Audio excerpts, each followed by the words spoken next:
Shalom, Israel. All praises, Shabbat Shalom to everybody out there, everybody that's viewing. Today's class, we're going to go into dead to the law of sin, not the law of Moses.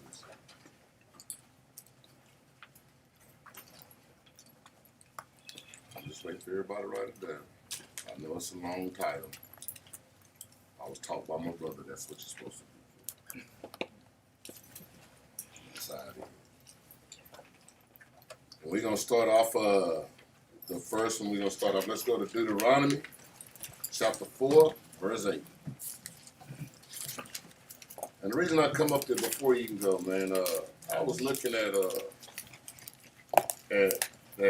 Sakari, the guy from Dallas. Man, I need to find out his name, man. I'm bad with names. But it was a guy, he came on there, and he's been on the Sakari. He jumped on there talking about he is running around. He's an advocate for the Edomites and the heathen, which I don't even understand that, but he is Christianity. But he's fighting for the heathen and he's fighting for the Edom. When God said he's cursing them both, that means he's against God. It's really what he's saying. But they argue all the time, and the one thing I don't understand, how they mad at us for keeping the laws of God. For keeping the laws of God, they mad. Man, there's something about that. It's the reason. Why would you get mad for us trying to do what God say do? How you get mad about that? That means there's something behind keeping these laws. Because if y'all getting upset, we all don't. Look, do what you want to do. But how you get mad at us for doing what we do? And that's something right there. I mean, it's crazy because that's the same thing. We'll go through the history of this because it's the same thing that they've been doing. The same thing when we try to build our temple. They want to get in and see what's going on. Then they ran back to the king and said, look, they got different laws. They be keeping they. Man, same thing in the Greek captivity. They keep the laws. But we still doing the laws that they got in this land, though. So what's the problem? It's not like we going out, we ain't the ones running to the White House tearing down doors and stuff like the so-called America's been doing. We keep ourselves in line and still keep the laws of God. That's crazy, that's crap. But let's go to Deuteronomy 4 and 8. The book of Deuteronomy, chapter 4, verse 8. And what nation is there so great that has statutes and judgments so righteous? Hold on, do what? That has statutes and judgments so righteous as all the law. It says, what nation is so great that we have judgments and righteousness? Look, that's one of the reasons they said, no, don't let them go by them laws. Because one thing about it, when you go by God's laws, it puts you where? Above the rest of them. Our nation become great again. So that's why, man, every time we out there, man, they come out there fighting. They on them videos, that's all they doing. You can't keep the law. Then we like, yeah, we doing it. But you can't keep them. No, say something. You can't keep the laws. But as far as we go, we're going to try our best to do everything we can to keep these laws.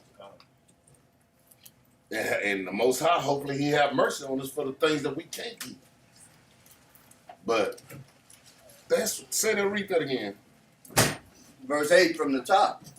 And what nation is there so great that has statutes and judgments so righteous as all this law? As all what? As all this law. Uh-huh.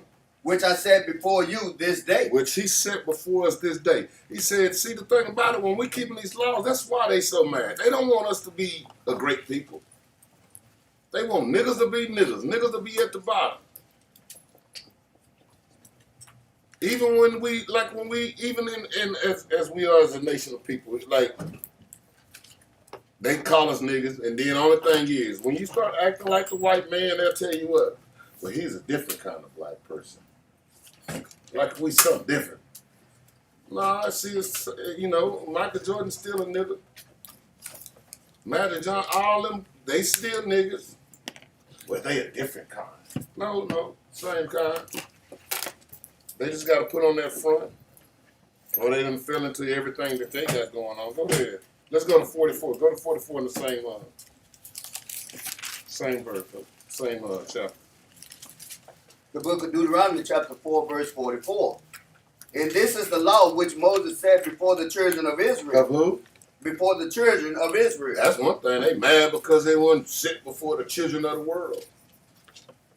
It was given to us. That's jealousy. That's covenant. Man, they breaking every law God got. All because they jealous of what they got, what we got. First of all, you got the whole world. That is just like the grape gatherers, man. Even the grape gatherers leave some grapes. They want it all. They want the world. Then they want your stuff. They don't want you to have nothing. They want us to just be without nothing. Depend everything solely upon them. Let's go back. Let's go to Exodus chapter 20. Let's start at verse 1.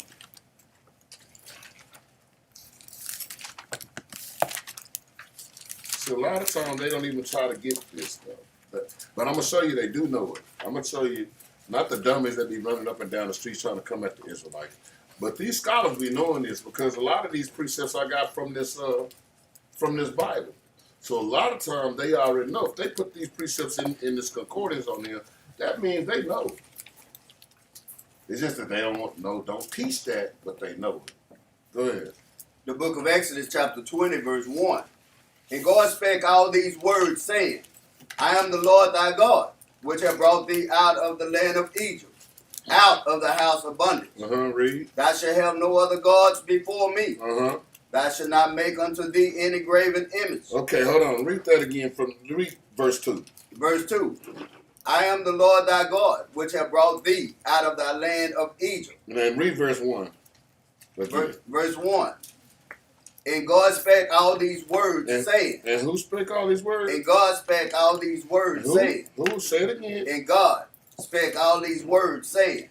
I am the Lord thy God, which have brought thee out of the land of Egypt, out of the house of bondage. Okay, now verse 3. Verse 3. Thou shalt have no other gods before me. And then at this point right there is where you see the 10 Commandments. He's going to start speaking the 10 Commandments. But who did he say gave this word? God. Man, does it say Moses gave these people this? God gave it to them. But the Christians always talking about the laws of Moses. God gave Moses this. So who the laws of? The laws of God. Because that's what they always saying. If y'all argue with them, that's what they said. I think they said it to you 2 or 3 times. They said it to you twice. 5 times. Those are the laws of Moses. No, those are the laws of God. Moses was studied. He was, what you call that, when you talk, stutter. Moses would have took 5 years trying to tell them people them 10 laws. Moses didn't Moses got these from God. He just found out about. He just come up with the laws as a Hebrew when he was he was living as an Egyptian. What caring about no Hebrew law? He just got these. He just now started exercising them laws. When he seen his brother, he just started exercising. So how was Moses gonna go back and tell these people to do something? Look, I'm gonna give y'all these. No, man. God gave him these laws, man. But that's all they always got to say is Moses, the laws of Moses. So when you hear that, no, the laws of God, you take them back to this. No, that's said God gave that to him. Let me get a precept real quick. Go ahead, Ak. Give me 2nd Ezra chapter 3 and verse 5. Because even like Ak is saying, they always use that language, to make it seem as if it is Moses' laws. But like Ak is going into, it's the Most High God's laws.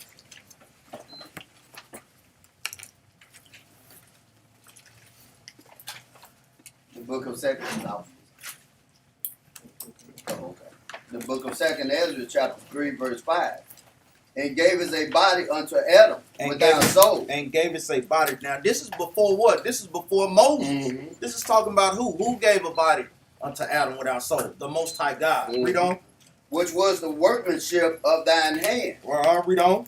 And didst breathe into him the breath of life. We know that breath of life is going into the commandments, but it's going to make it more plain. Read on. And he was made living before thee. Read And on. thou leddest him into paradise, which thy right hand had planted. The right hand of the Most High God is Christ. Read on. Before ever the earth came forth. This is the point. Read verse 7. Verse 7. And unto him thou gavest commandments to love thy way. Read that part again up. And unto him thou gavest commandment to love thy way. And unto Adam, meaning what? Adam was before Moses, so it's letting you know that Adam had the commandments before Moses even stepped on the scene, man. It says, and unto him thou gavest commandment to love thy way. Read on. Which he transgressed. So how could he transgress some if he didn't have no laws? Exactly. You know, he got Adam had the laws before Moses was even thought about. You know, so these things was always on the scene. Read on up. And immediately thou appointest death in him and in his generations, of whom came nations, tribes, people, and kindreds out of numbers. Go ahead. And that's a good thing, because the thing about that is, these laws were before, from the beginning, he gave them to us. From the beginning, from Adam, they were given to us. But they try to make this out to be some new thing. That's why, the thing about it is, they don't read the Apocrypha, and they won't go into the Old Testament. So they have no idea what they're talking about when they thinking on the New Testament. That's what we're going to go into the New Testament. I want to get this stuff out here before we get there. Because that thing about it, you can't understand Paul. You won't understand Paul if you don't know this. Neither if you don't have these books, the Old Testament and this. Now I want to show you something.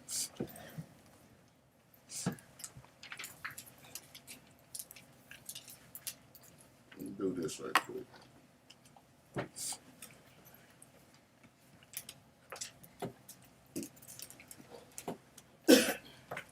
Look at this. Look. This is how much of the Bible they're missing. Look at that. This is how much of the Bible that the Christian world is missing. Look. And they claim that they know this book. But they're missing all of this. But even like I was saying, when you thinking, say for instance they don't subscribe to Apocrypha. Say for instance they don't. Say for instance they don't. Go to Genesis 4 and 7. I know we bring this all up all the time. We bring this up all the time. If it was never a law here, then why is it written like this? When you get there, I'll read. The book of Genesis, chapter 4, verse 7. Read. If thou doest well, should thou not be accepted? Read. And if thou doest not well, sin lieth at the door. And what is sin?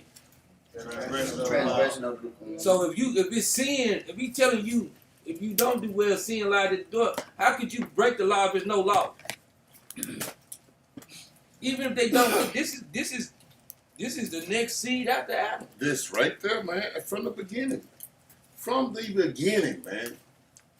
And then they say, well, God don't change. Then they start changing as soon as they say that. They start making them change. Go ahead. Yeah, you finished with that? Go ahead, I'll finish it out. Okay. Sin lies at the door, and unto thee shall be his desire. After Satan gonna be his desire, read. And thou shalt rule over him. And guess what? He gonna rule over you. This is what's gonna happen. When we let sin come in, this is something that Bruce be all these classes Bruce been teaching here lately, been talking about how guess what, how sin can come into your life and how it can have dominion over you too. Yes, definitely. Oh, we're going to get into that. That's exactly what this class is going to be about. I'm glad you said that. Let's go back to Exodus 20 and verse 18. Go to 18 now. Because before I get into it, I want to make sure we know, and that's the thing about it. Because I keep hearing this, and I'm like, Moses law, Moses law, Moses law, Moses law. So I'm like, man, Moses didn't get, man, Moses wasn't even thinking about no law. He wasn't thinking about no rules, no none of that. Go ahead. The book of Exodus, chapter 20, verse 18. And all the people saw the thunderings, and the lightning, and the noise of the trumpet, Mm-hmm. and the mountain smoking. Uh-huh. And when the people saw it, they removed and stood afar off. They did what? They removed and stood afar off. Man, they was scared. Boy, I'm not going to talk to God, but boy, so many people in this world today, boy, they talk to God all the time. All the time. God spoke to me and said, God told me. shoot, man, what? I wouldn't be here today if God spoke to me last night. I'd be still in that bed up under them covers, man, shaking like a sun gun, man, thundering. My whole, man, I'd be like, God spoke? Nah, man. You ever tell me where man I could be? My wife be telling me he balled up. He balled up in that bed. He ain't moved since last night. Something happened, he just stopped. Yeah, that's what he said. Go ahead. Verse 19. And they said unto Moses, speak thou with us, Mm-hmm. and we will hear. See, that's the only reason Moses had to be involved. Moses, you speak with us. Yeah, Moses, you speak with us. We ain't dealing with that. Moses, we hear you. We hear you. And when is the only time that God speaks to us, man? Speaks to us. When do we speak to you? When does the Most High speak to you? In what? Dreams? In visions and dreams. Go to Job 5, 4 and 12. Go ahead. Because I had the same argument with a Christian night. Oh, God just spoke to my wife last night. He called his wife. Baby, didn't you say God spoke to you? Yeah, he told me and told. I said, come on, man. You can't hear that. Look at the children of Israel telling Moses, nah, heck nah. I don't want to hear that, man. I don't ever want to hear that again. You deal with that. Mm-hmm. If we in the same room and God spoke to you, But he didn't speak to me. and then we just heard how he's speaking and how he sounds. So only one thunder. Only one. Yeah, you only heard that thunder. You only saw lightning. Right. You only saw smoke. And then she perceived that she knew everything that he said. Yeah, he told me to do this, said that, do that. But read this out. What boy? Job 4 and 12. The book of Job, chapter 4, verse 12. 9 things was secretly brought to me, and my ear received a little thereof. And he said, my ear received a little thereof. Mm-hmm. He told his wife said, yeah, he said this, I did that. He said do this, and then he told me to do this. But Job just let you know that he said my ear received a little thereof. Because every time we have a dream, do we really understand our dreams? Do we really we see things? We might see this. Well, why was it a black dog and a white cat? And I remember that, but I just can't remember what they were doing. But he said received a little thereof. Read on. Verse 13. In thoughts from the vision of the night, And thoughts of visions from the night, man. You're asleep, read. when deep sleep falleth on man. When deep sleep falls upon man, read the next scripture though, because if God would have spoke to them, if God was really speaking to these people, that would be what read it. There you go. Fear came upon me. They be in some kind of fear, man. Man, I heard all kind of commotion. I heard trains, car wrecks, thunders, lightning. I heard all this. It was like we was in Oklahoma, how thunder and lightning was. Man, now you got them bad storms in Oklahoma. But there been fear and trembling inside of them if the Most High God spoke to them verbatimly like that to them, man. People got to get up out of there, man. Go on and finish it out. In trembling, which made all my bones to shake. And Job was a righteous man. He said, even when he heard, he said, what? It made my bones shake, man. Oh, man, people got to stop that, man. We got to go to the scripture and rebunk all that. All of that, man. Go ahead, Al. God spoke to me. What did he say? What did he sound like? That's what I want to know. He say, we got someplace for you. Tara. Someone that God be It sounding like, just like Michael Jackson on that. It ain't it, man. Hey, y'all come on over here. And y'all think about how Moses was the most meekest man that walked the planet, man. Mm-hmm. And even in the Moses meekness, he still doubted the Most High too. He doubted them, all of them, yeah. But guess what? But the Most High God knew his heart. He said, yeah, if I could just get his butt into shape, he gonna do what I tell him to do. A lot of times, guess what? The Most High, guess what? He point out so many things for us to get into to do in our lives according to this Bible. Guess what? And it's hard for people to do justice. He said my commandments are not grievous, and it's just so hard for people to do certain things. It's so hard for a woman not to go back and forth with her husband. It's so hard for a man to rule his house according to the Most High, how He told us to do, and not rule it like a lion. These things is hard for us to do, but we make it so hard. Why? Because we put our own little feelings. But I feel and I think why you keep saying I? That's what got us in trouble because of I. Because of I. I need to shut they dang on mouth, man, and do thus said the Lord, man. Go ahead, Oh, praise. We at 18? Yeah, man. Yeah. You read 19. Exodus 20 and 19. Oh, they stood afar off. What I wanted to put on that was when you read from Exodus chapter 20 through 32. All right, and that, I just wanted to show you those are all laws. Before we get to Leviticus, Yeah. all of those are laws. So all this is just 10 commandments. The thing he's telling you, if you look at that and read that, he's letting you know it's more than 10. It's all of them that he was talking about when you go to Leviticus before you get to Leviticus. This goes from verse 20 all the way to 32. Going through the feast days, going through the sacrifices, going through all the laws right there that he told Moses to give him.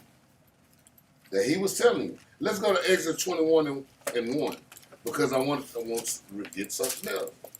We're gonna get started in a minute. The book of Exodus, chapter 21, verse 1. Now these things are the judgments which thou shalt set before them. Now, not only did he give us the commandments, the laws and the statutes, now he's telling us these are judgments. He gave us, this is in Exodus, man. This is before Leviticus. He gave us the judgments also. Look, I done gave y'all what y'all need to be doing.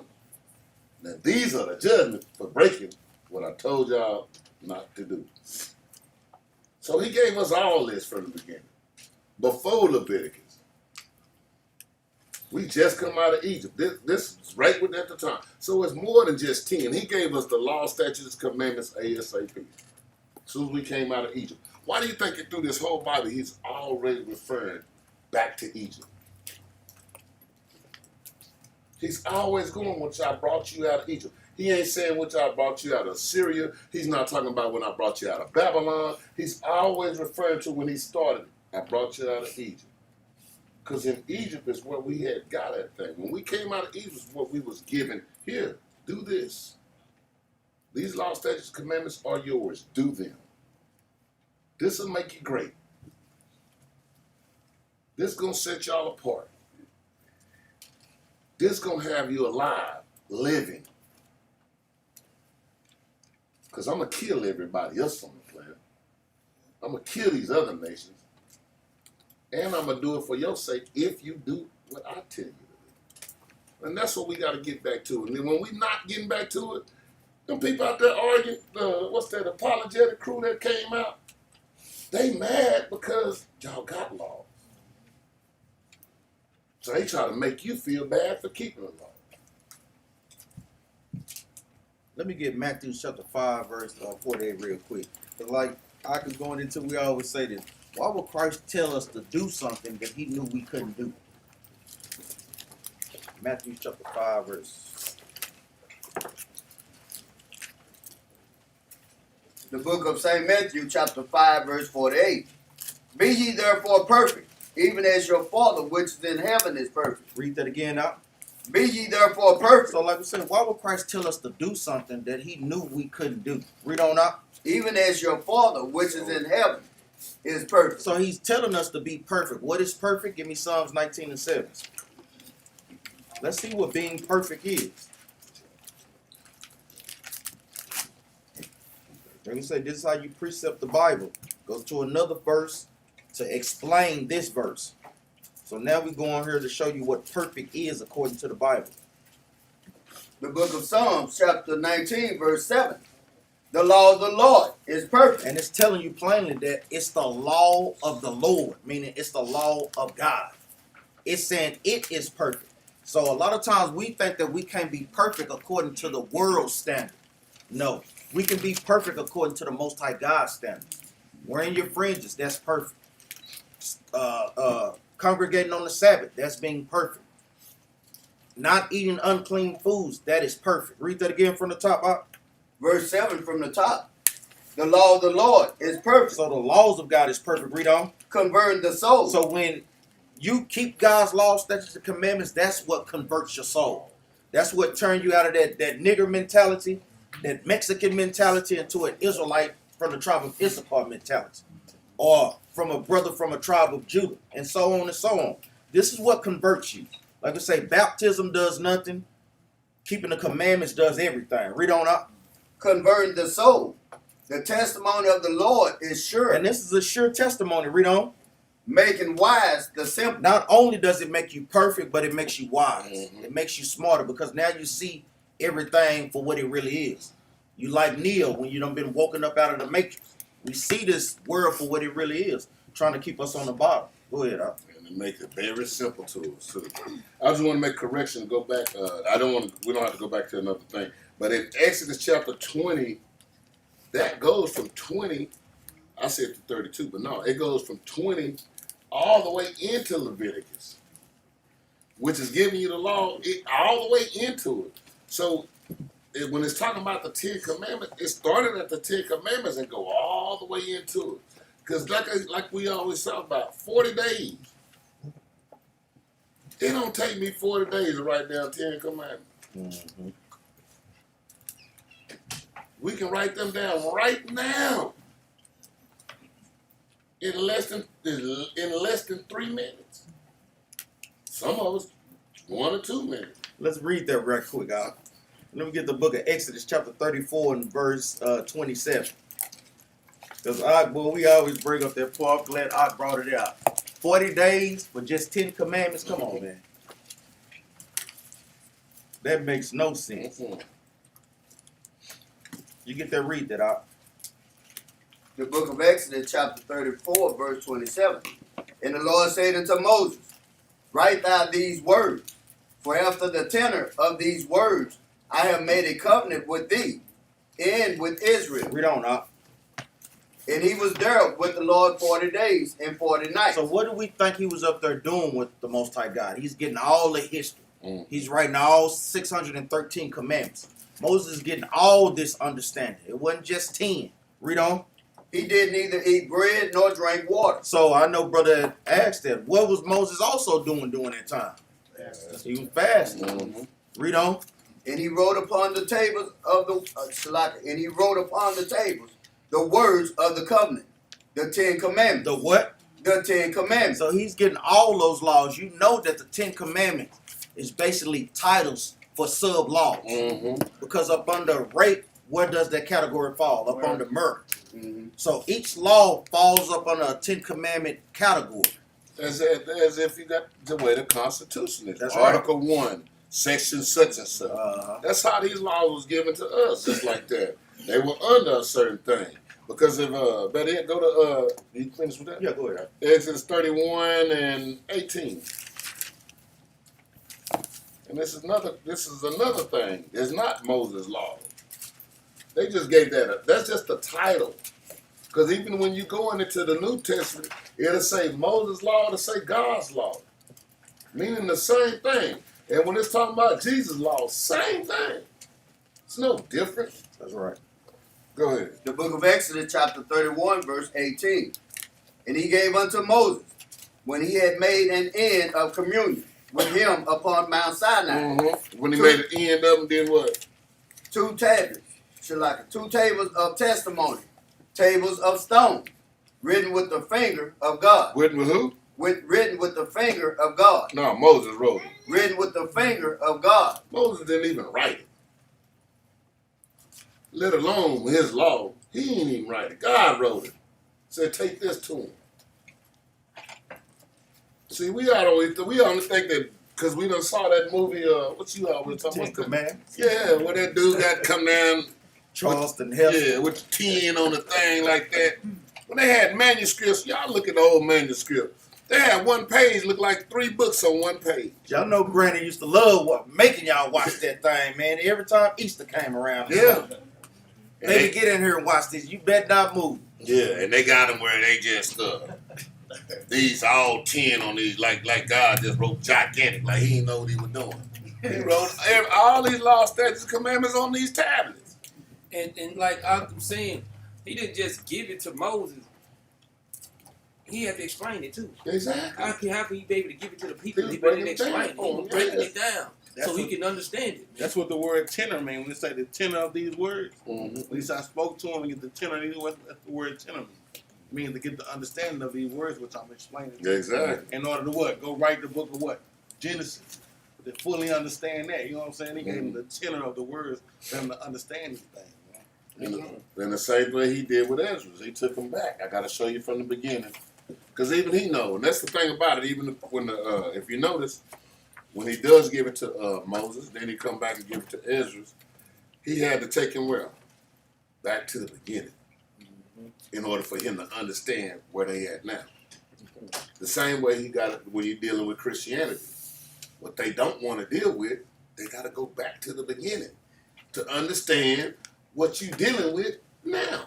And even like you say, in dealing with Moses, also you got to think. Matter of fact, let's just go to Exodus chapter 4 right quick. Also, before he gave the laws to Moses, he had to try Moses. Because what Moses was doing, he did like everything else. When you first heard this truth, it woke you up, but you had a little doubts too because you had never heard this. So when he was speaking to Moses, Moses ain't never really heard this. He was like, but the Most High God had to show him. So when the Most High God showed him, then he was like, okay, then now I got the plan.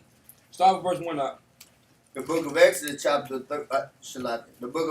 chapter 4, verse 1. And Moses answered and said, but behold, they will not believe me. So now he talking to the Most High, telling him, Lord, they ain't gonna believe me. This is the Lord telling Moses, now you finna go over here to tell Pharaoh to let my people go. So Moses like, well, Lord, they ain't gonna believe me. He doubting the Most High like the Most High ain't the creator or something. You see what he said how they go? Watch it, read on. Nor hearken unto my voice. For they will say, the Lord had not appeared unto thee. So guess what? Now he said, man, the people ain't gonna say that. You ain't dealing with me. Read on. And the Lord said unto him, what is that in thy hand? Read. And he said, a rod. He said it's a rod. Read. And he said, cast it on the ground. And he cast it on the ground. Read. And it became a serpent. Read on. And Moses fled from before it. So guess what? He looked at the rod in Moses' hand. He said, man, throw it on the ground. It turned to a snake. Moses ran from the same rod he had in his hand. He ran from it. He said, well, if they ain't going to believe me, so okay then. I bet you going to believe now. You running from the thing that just was in your hand. I turned it to a snake. See, I know that's one thing I know. I couldn't have been Moses then because I don't deal with snakes. He showed me and made that a snake. I'd have been like, we going to have to make that something else. So let's make it a dog or something, man. I can deal with that, but snakes? Nah. Go ahead. Read on, Verse 4. And the Lord said unto Moses, put forth thine hand. He said, put forth your hand, read. And take it by the tail. And so take it by his tail, read on. And he put forth his hand and caught it. And it became a rod in his hand. So guess what? This is a sign that Most High God was trying to show Moses, like, man, don't be afraid. Look, you got, with me, all power is here, man. I can turn anything to anything. I'm the Most High God. They gonna have to believe you, man. Got to. It ain't nowhere else around it. What I'm telling you, this is finna happen. So guess what? Moses had to get hey. Just like when we got that call, guess what? You had a choice. You gonna do it. Yeah. Just like Jonah, you gonna do it. Or he gonna start bringing something on you. You gonna do it. Cause I'm glad you said that. Cause man, when I got in this truth, I remember the first thing I kept saying, man, I gotta denounce this Christianity. And I was a deacon. I was like, shoot, I don't know about that, man. I gotta, man. But I sat up there, I said, I literally had to sit down and be like, look. So I got on my knees and prayed, God, I denounce this Christianity. Boy, I thought, man, I ain't know what was gonna happen. But I ain't gonna lie, boy. As soon as I did that, boy, I felt the whole burden come off. I felt light. I was like, okay, hold on. Cause like the brother said, I was like Moses at first. I don't know about that. I don't know. Anytime I go to these streets to teach, I don't know about that. They ain't gonna listen to me. Same thing Moses. Same thing we had to go through. Same thing that Moses had to go through. Same thing each and every prophet had to go through. You got to be tried, told something. See if you're going to be obedient. Then the Most High use you. Once you start doing what he say do, then he start using you. Some of you can't get through to your family now because some of you got a little disobedient. But when you start obeying the Most High, they might not like you, but they're going to have to accept this truth whether they like it or not. That's what their spirit go fighting about. They fighting against this truth. They fighting against what's true. They fighting against God, man. That's why I tell them all the time, you ain't fighting me. You ain't mad at us. They be sticking their fingers out. Man, you ain't mad at us, man. You doing that to the Most High. Then they get home, wondering why the toilet stopped up. Lights done went off. Dog died. Sister stole your car. You be like, dang, they don't even know why. But then it'll come to them again. We pray the Most High that our people get back into this truth. That's what we should be praying anyway. But let's go back. Let's go to Deuteronomy 6:25. Then after that, we're gonna get started.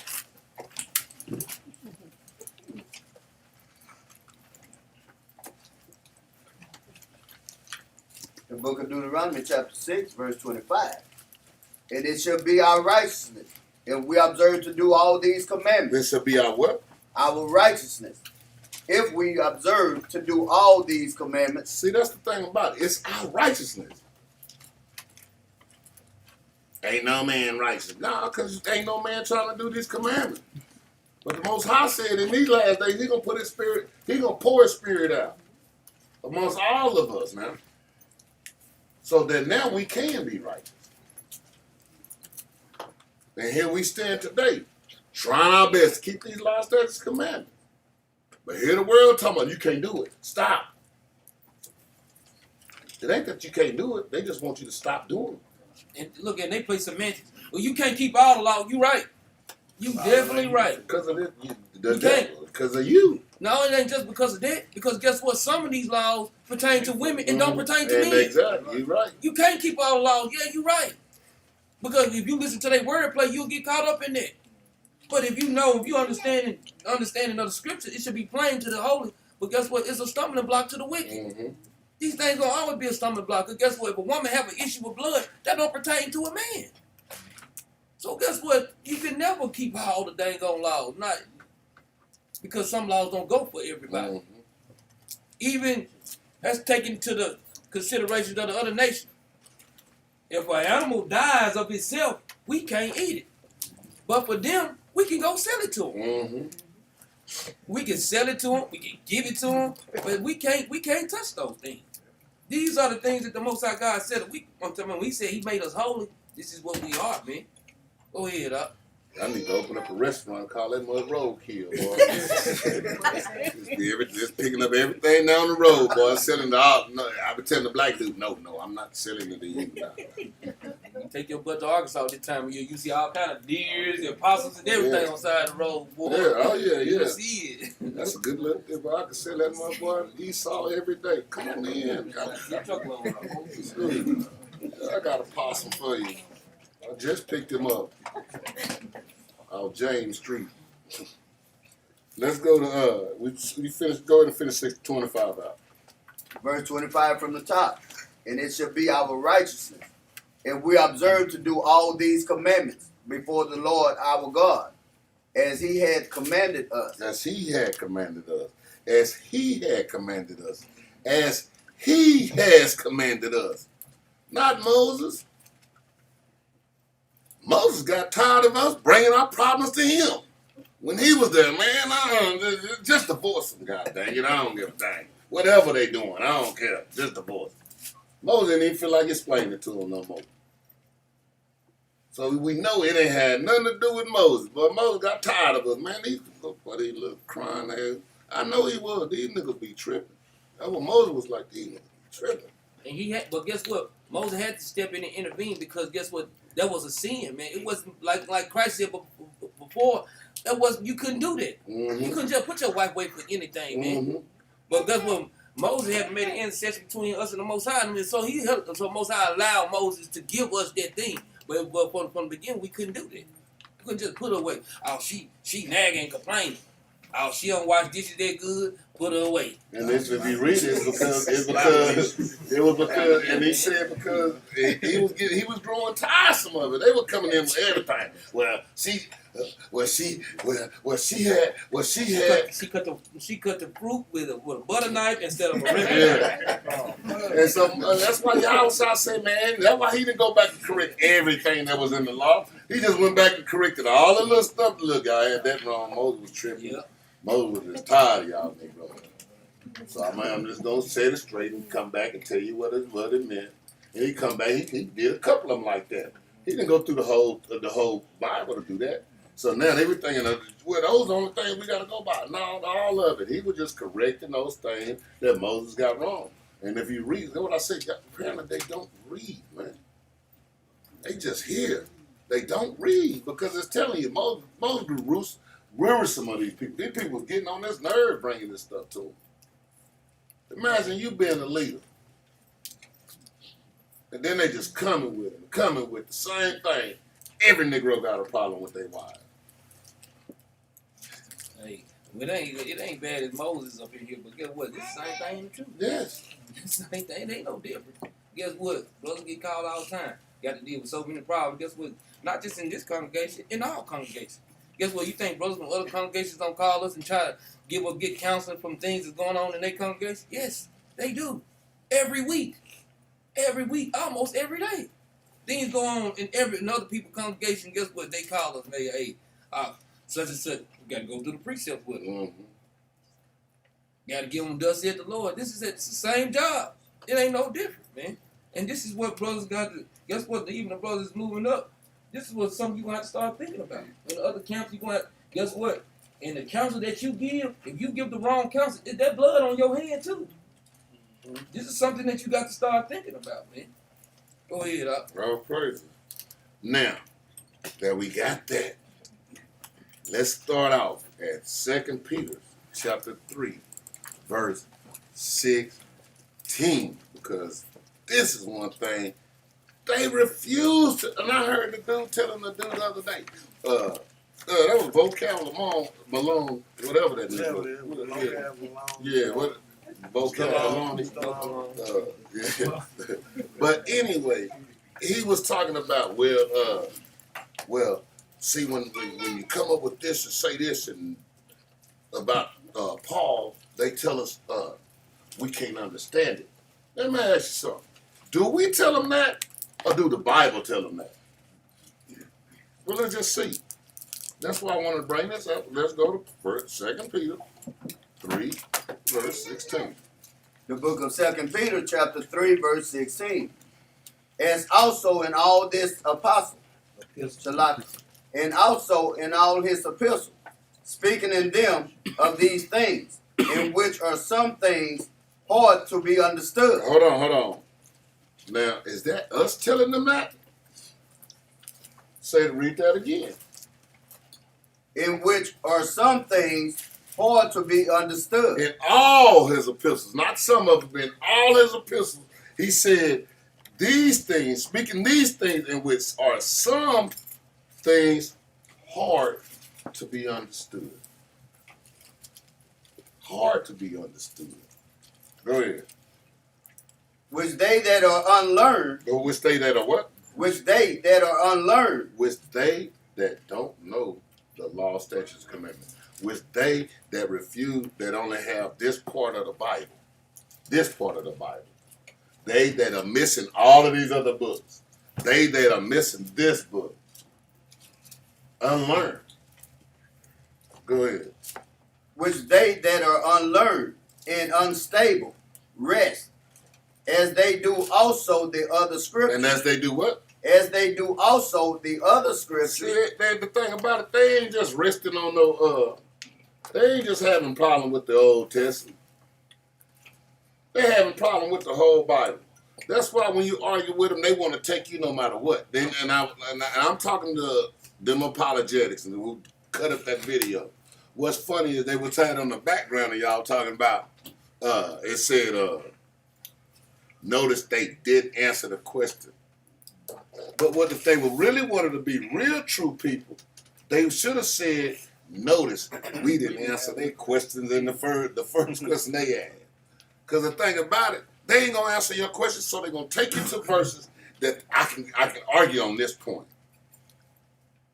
And I can argue on this point. I can argue on this point. That's why they don't want to answer the question. Because they know that's finna cut up. If I bring this out, they're not gonna be able to bring what they're trying to bring out. So they're not gonna answer the question, and they're gonna run to, let me argue here. And then when they go there, brothers pulling scriptures that's explaining that. Man, it's crazy. I was like, man, I looked at them videos over. I'm like, these dudes are just, Barakaya, boy, I love what you was talking about. Boy, he said, like you said, these brothers is weak. You was on that video I heard about 4 times. This dude weak. This dude weak. I was like, boy, yeah, tell it again. I mean, you lit off some bombs, but yeah, you good. But the fact of the matter is, you was exactly right. Them brothers, man, I don't give a dang. Then I don't even want to argue with them no more. That's one thing Israel need to do. Man, when they come out, we need to just turn our backs, man. Literally, just make them look bad. Just turn our back. Because it's a waste of time. That's all they do. And that's all they trying to do is coming out trying to be this, just an advocate against God. Man. But even on that, on the smaller grain of things, when you look at how they roll, guess what? And I can see what Ox said, but guess what? Some people got this spirit. We're gonna contend. We're gonna contend. But I'm gonna tell you something. If they was teaching, if theological school was teaching the right thing, people wasn't dying for that, for the theological way of teaching. Mm-mm. People was dying for the way we teach. Uh-huh. That's how they died. It wasn't for the way that they teach, it was for the way that we teach. Mm-hmm. So we're gonna continue to keep on rocking that thing, man. Yep. That's why the Most High God put some spirits in us like this, man. We got the prophets of the old in us, man. And that's why I mean, because man, when I was we used to do that Christian rapping, going from place to place, doing concerts, getting on the mic, saying all kind of stuff. Boy, not one person, not once. When in the hood, we even went to the youth centers in the jails. Nobody came at us with that. In fact, they was ready to do their little dance, man. Y'all got a choir. That's all they wanted to hear. But boy, as soon as we started doing this, the truth, I never seen nothing like that in my life. But I said, this have to be what they were talking about. Because this is exactly what all the prophets were going through. They were going through stuff, man. Every time they try to teach, people trying to kill them, cussing them out, doing all kind of stuff. But boy, when you teach Christianity, ain't nobody got nothing to say. Even the devil don't got nothing to say. As wicked as these people are, how come they never say nothing about that? And what's so bad about it, you can be out of any branch. The Jehovah wickedness out there, ain't nobody fussing with them. Pray with me, brother. They praying their butt off. The Baptists, they could be out there shucking and jiving, tap dancing, doing what they do. Hallelujah, hair falling out, all that. Ain't nobody got a problem with that. Nobody gonna say nothing about it. Nobody. That's how people know it's not the truth or the gospel. Give me Matthew chapter 24, verse 14. That's how we know it's not the gospel. That's how we know it's not the truth. Mm-hmm. Matthew's 24 and verse 14. So I can read that out. The book of Matthew, chapter 24, verse 14.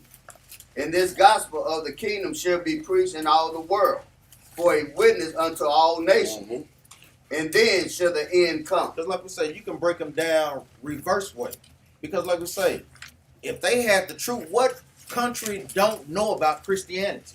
Christianity is in all four corners of the earth. So why haven't the end come? If that's really the truth. That's how we know this is the truth, because guess what? It's starting to get further and further to the four corners of the earth. And guess what? They getting more and more afraid, man. Because they knowing this is the real gospel. It is. This gospel is the good news for the Israelites, not for all nations, kindreds, and tongues.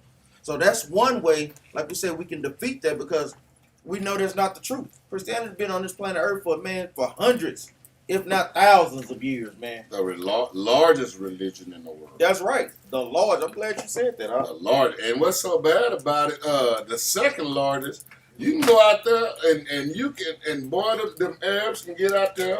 If you go to England, they out there talking all that little old stuff. Ain't nobody coming against them. Them the same ones that blow up stuff. I mean, they go from country to country blowing up stuff. Ain't nobody got a problem with what they talking about. 7,000 virgins. What they get. I go blow up a country for 7,000 virgins. And ain't nobody got a problem with what they talking about. Nobody. Ain't nobody coming to them, want to fight them. No, none of that. Malcolm X was running up and down these streets, running their mouth about everything. Ain't nobody was all up in there talking about that. But boy, I'm a Hebrew Israelite. Boy, they done explode now, boy. God dang. Dang. And then the thing is, they trying to blow the place up for 7,000 virgins. How many virgins? 7,000. 7,000 virgins. But guess what? What if all 7,000 virgins wicked as hell? No doubt. Now you got 7,000 7,000 demons, what you got there. Let me get another precept real quick. Give me Esther, the book of Esther and Apocrypha.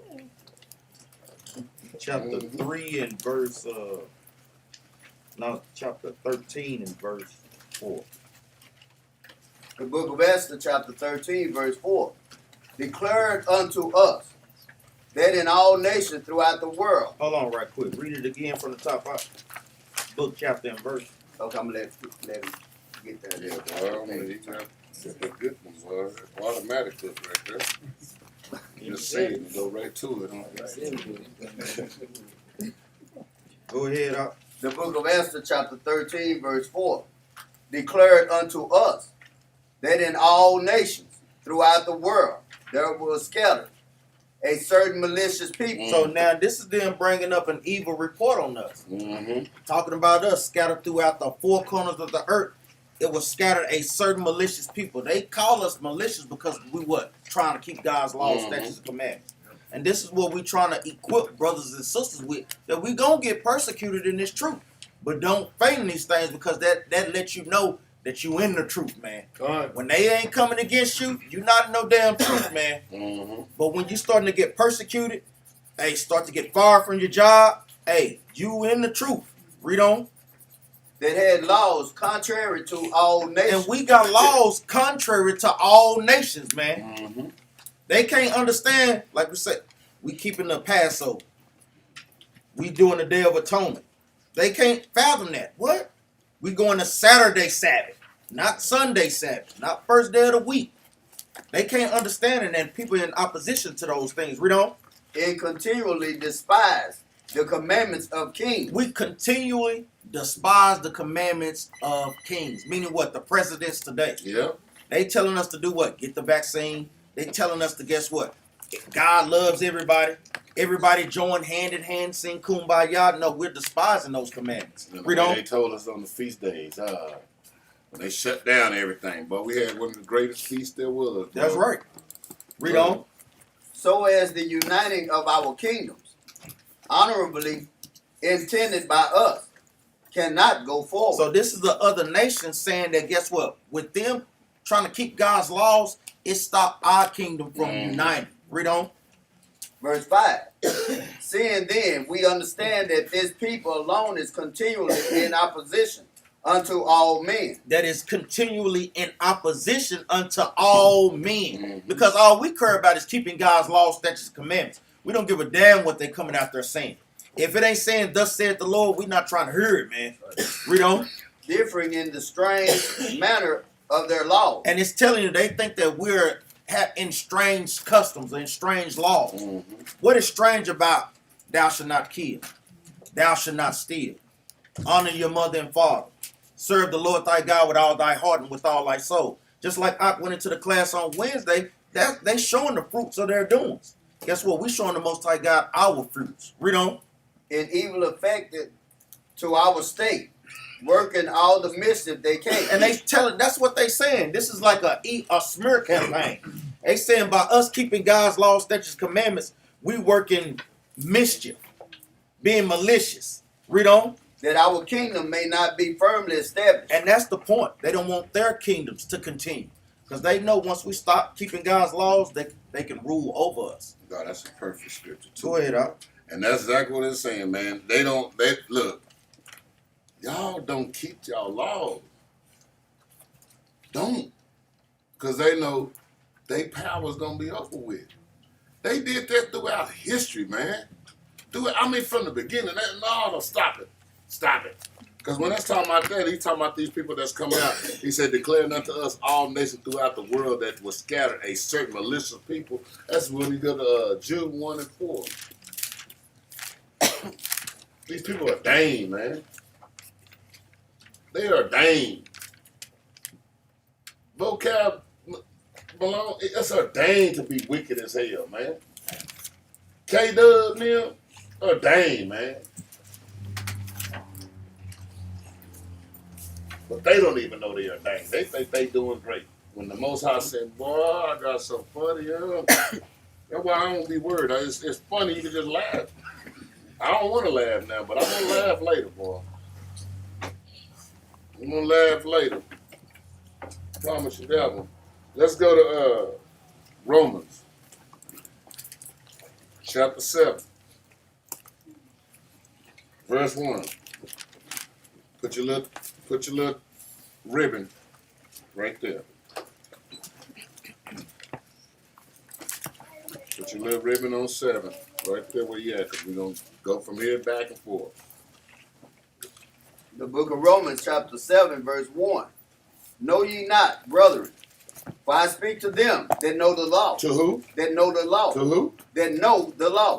That know the law. But that's something that escaped them too. I speak to them that know the law. So if you up there and you keep on wanting to bring up Paul, he's not talking to you if you don't know the law. But these brothers don't know the law, don't do the law, but them the ones want to speak on everything. Go ahead. How that the law had dominion over a man as long as he liveth. No, just what? Over a man as long as he liveth. As long as we live it. He said, how?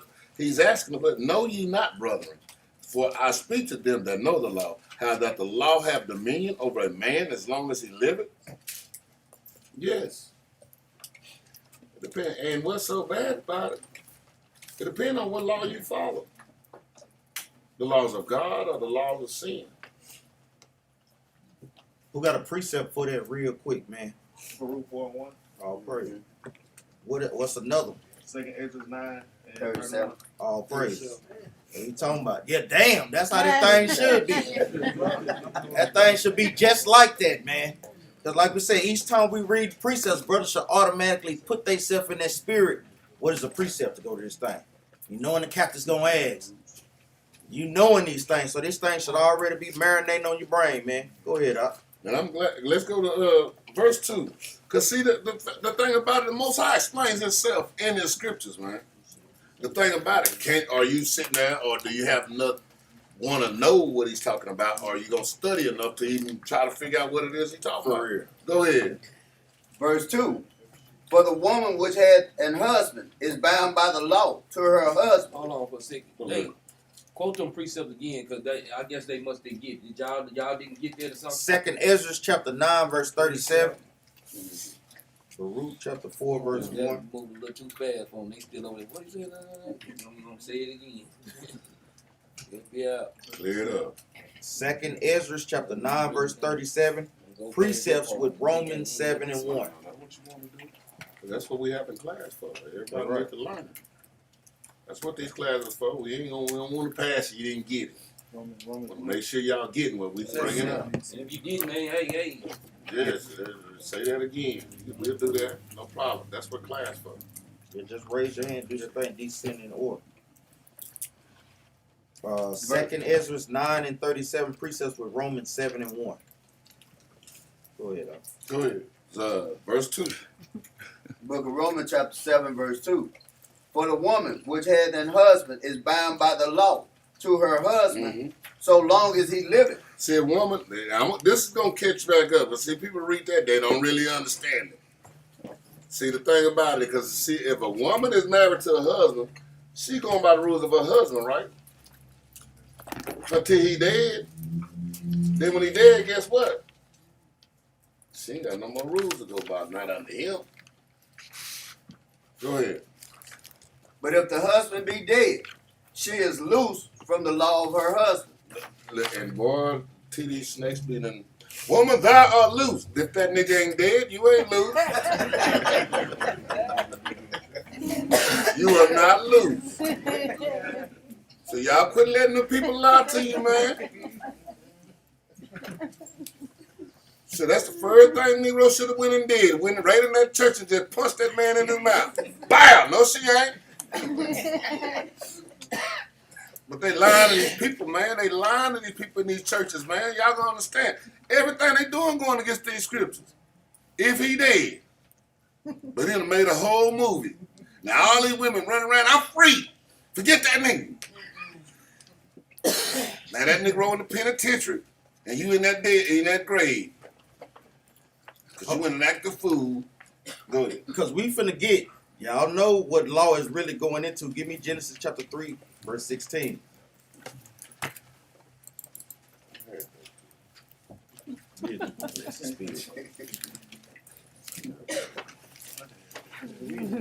The book of Genesis chapter 3 verse 16. Unto the woman he said, I will greatly multiply thy sorrow in thy conception. In sorrow thou shalt bring forth children, and thy desire shall be to thy husband, and he shall rule over thee. Read that last part again. And thy desire. And thy desire shall be to thy husband, and he shall rule over thee. You know how it is. What I do. Read that last scripture and look at the faces of sisters. To see who can really take that thing, man. Now, like we tell brothers, this ain't talking about no wicked Negro. This talking about a husband that's trying to keep the law, statutes, commandments, that's not trying to cheat on you, that don't just want you for your body, but want to actually build a family in the Lord with you together. So you know I got to get the expressions on sisters. I'm looking at all of them. That I ain't doing that. Hey, Most High God heard the thoughts, man. You just leave it up there. Go Because we ahead. done come up in a society that done changed all of God's That's laws, right. man. And man, like he said, a woman shall compass for man. Because why? They done made, boy, they done put y'all there. Y'all can do whatever you want. And boy, niggas like, man, no, don't tell him that. Don't tell him that. And then I'm excusing. I'm gonna excuse some of y'all in here because I hope y'all understand what y'all doing. But you see the women today, man. They don't give a damn, boy. They'll give what you take your stuff, and I'm divorcing this nigga. Soon I want to marry him so I can get his money. All kind of stuff, boy. And that's all the songs they sing. Get their bread and something and leave. Yes, and it's what society has made. But then the thing about it, when God said, "No, I'll go back to it," no, I don't know about all that. Now I just had fun. But the fact of the matter, we got to go back to what God told us. And even like you say, in today's society, even when you look at it, how it goes, they're getting away from marriages. It's hit it and quit it. And guess what? Not just because when comes marriage, guess what? Come children, come household, come generations that you can lead back, that you can be able to have things to grow. But now, guess what? You got Planned Parenthood, you got condoms, you got all kind of things that's stopping, and it's just one night stand. Guess what, man? That hot girl summer. Guess what? Wicked nigga every day. A man over there that don't know he got a son over here. That's it. All kind of stuff, man. Oh, he know he got a son, and he ain't going over there. That nigga don't even go to the state no more. I don't go through Texas because I left something behind. Because guess what? Those are part of the curses. This is what the Lord said we was going to do. Matter of fact, let's get it right quick. Deuteronomy 28. Brother should have these things locked in, man. Hold on, before you get to Deuteronomy 28 and what? 54. 54. Book of Deuteronomy chapter 28 verse 54. So that the man that is tender among you and very delicate, Very delicate. Read. his eye shall be evil toward his brother. Yeah, well, we're gonna be evil towards each other. This is the average Negro and Hispanic right now this day. Yes. Hating on, boy, niggas behave like nigga behave. Look at it, Hispanic way behave. Same way. And that's what we do, because what we do, boy, the Mexicans out there killing the Mexicans, blacks out there killing the black, or the Mexicans and the blacks killing each other. Yeah. We like, boy, but we refuse to go out there. Boy, white man come right through there, slap us, and we let him walk out here. You just get out of here. God dang, but boy, Mexican come over there, we want to go shoot his whole family up and everything else, man. That's a curse like a mug. Boy, that's crazy. Go ahead. That's a curse, man. Read on. His eye shall be evil toward his brother, and toward the wife of his bosom, and toward the remnant of his children, which he shall lead. He said, which he gonna lead. Man, if you think it ain't if you think the women don't have a single parent, these children don't have a single parent home, then it's not the Bible. Well, look at all the single parent homes. This is not just here in America. This is all over the world. All over, the same man. song. Oh man, they got the same thing. You go to London, England. The blacks in the community doing the exact same thing.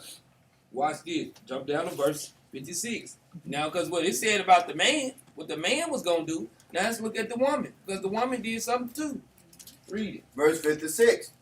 The tender and delicate woman among you, which will not adventure to set the sole of her foot upon the ground of delicateness, in tenderness. In tenderness, because this is how women was.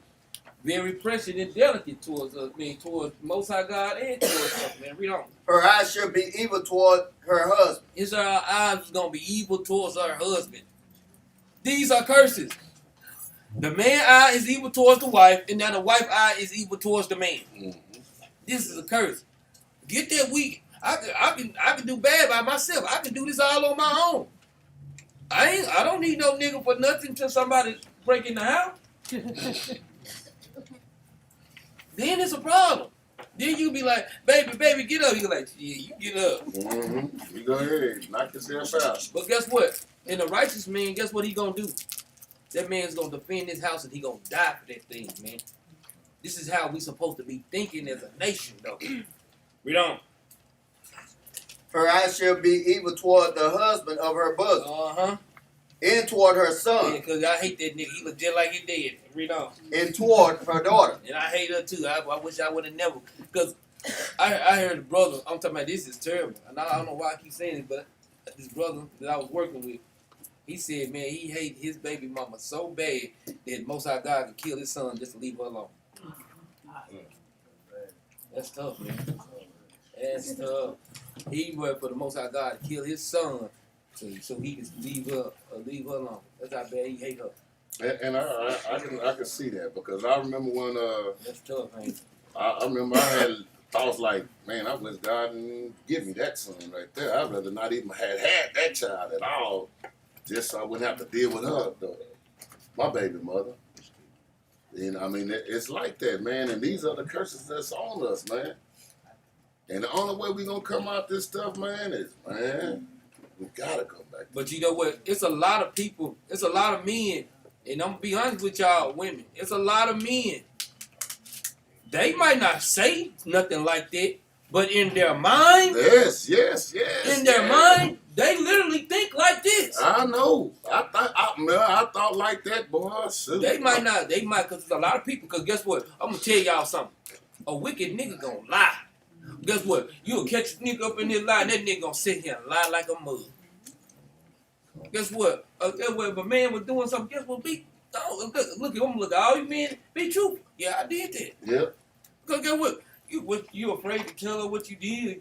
What, she gonna whoop your ass or something? What's up? You scared? I did it. Dang, I mean, forgive me. I did that. I mean, what can we move on? Well, man, okay, gonna be mad for a while, but I mean, I did that. You got to own that thing. Yep. Quit stand up and be a damn man. Yeah, I did that. I did that. I did that thing the wrong way. But you got to be able to say I did it the wrong way and move on, though. Yep. Because a lot of men, guess what? You get high. I don't give a damn. I did. She don't give a damn how she feel. Yeah, you better give a damn how she feel because guess what? You supposed to be protecting her too. This is what the Most High. We can go through precept upon it too. If you brothers don't understand it. This is how it's supposed to go, though. I've told my son that before, man. That I wish he wasn't even born, so I didn't have to deal with his mama. Dang. Yes. Yeah, I told him that because I'm like, man, the lady tried to kill me. His mama this day, bro. I'm not supposed to be here because of her. But at the same time, I literally said that to him to let him know, no, I made a mistake. I shouldn't have done that. But at the same time, I love that he's here. And I'm treating him like we supposed to. But at the same time, I'm teaching him, look, don't do it like that. I wasn't in the truth at that time. I wouldn't care, didn't want no son, didn't want none of that type of stuff. But at the same time, like I said, that's part of the curse. Let's go back to the Romans 7:2.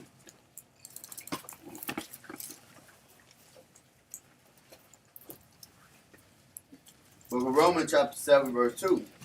For the woman which hath an husband is bound by the law to her husband, so long as he liveth. Mm-hmm. But if the husband be dead, she is loosed from the law of her husband. Let's go to 1 Corinthians 7:39. Sometimes they can just stay in Paul's letters and get some of these understanding in Paul's letters, but nah. Man, you reading out of context. You understanding out of context. But it's set up for a stumbling block for him. Mm-hmm. Yeah. Crazy. The book of 1 Corinthians chapter 7 verse 39. The wife is bound by her law. The wife is bound by the law as long as her husband liveth. But if her husband be dead, she is at liberty to be married to whom she will. Now it says, but if her husband dead, she got freedom to marry who she will. She ain't bound by the law no more. The laws don't regulate her leaving her relationship and going to marry another. Then can't go back to the man. Then can't do these things like that. So ain't no more law behind that. She ain't bound no more. She free, liberty. She has freedom to go marry who she want. Go ahead. Only in the Lord. Uh-huh. But she is happier if she so abide. After my judgment. She is happy. It says only in the Lord. She can either marry or she can just stay and just say, hey, I don't even want another husband. I'm just going to do what the Most High God say. Because y'all are expected to be married as women. That's your first thing. I know a lot of times y'all don't think you're supposed to. I don't need no nigga. But the Most High said that's what y'all was made for. He created y'all for the man. He didn't create the man for the woman. He created the woman for the man. That is what y'all was here. That's what he did. I'm saying God said that. That's your desire should be to have a husband. But nah, we done got to the point where I don't need. Forget these niggas. These niggas ain't no. It don't matter. That's what you was created for. Anything other than that, you're going against the Most High God. Period. And that's what he's saying right there. Hey, but once you done did that, I done got married. That Negro dead. Now you can stay and just, hey, I'm not getting married again. I'm gonna be a widow and I'm just gonna follow God's laws and do what he do. Or you could choose to go get married again and be under another man's laws. Period. Y'all get that? That's the freedom you have. When he died. Now don't go killing the nigga now. You think fall asleep? One gone here, fall asleep, nigga.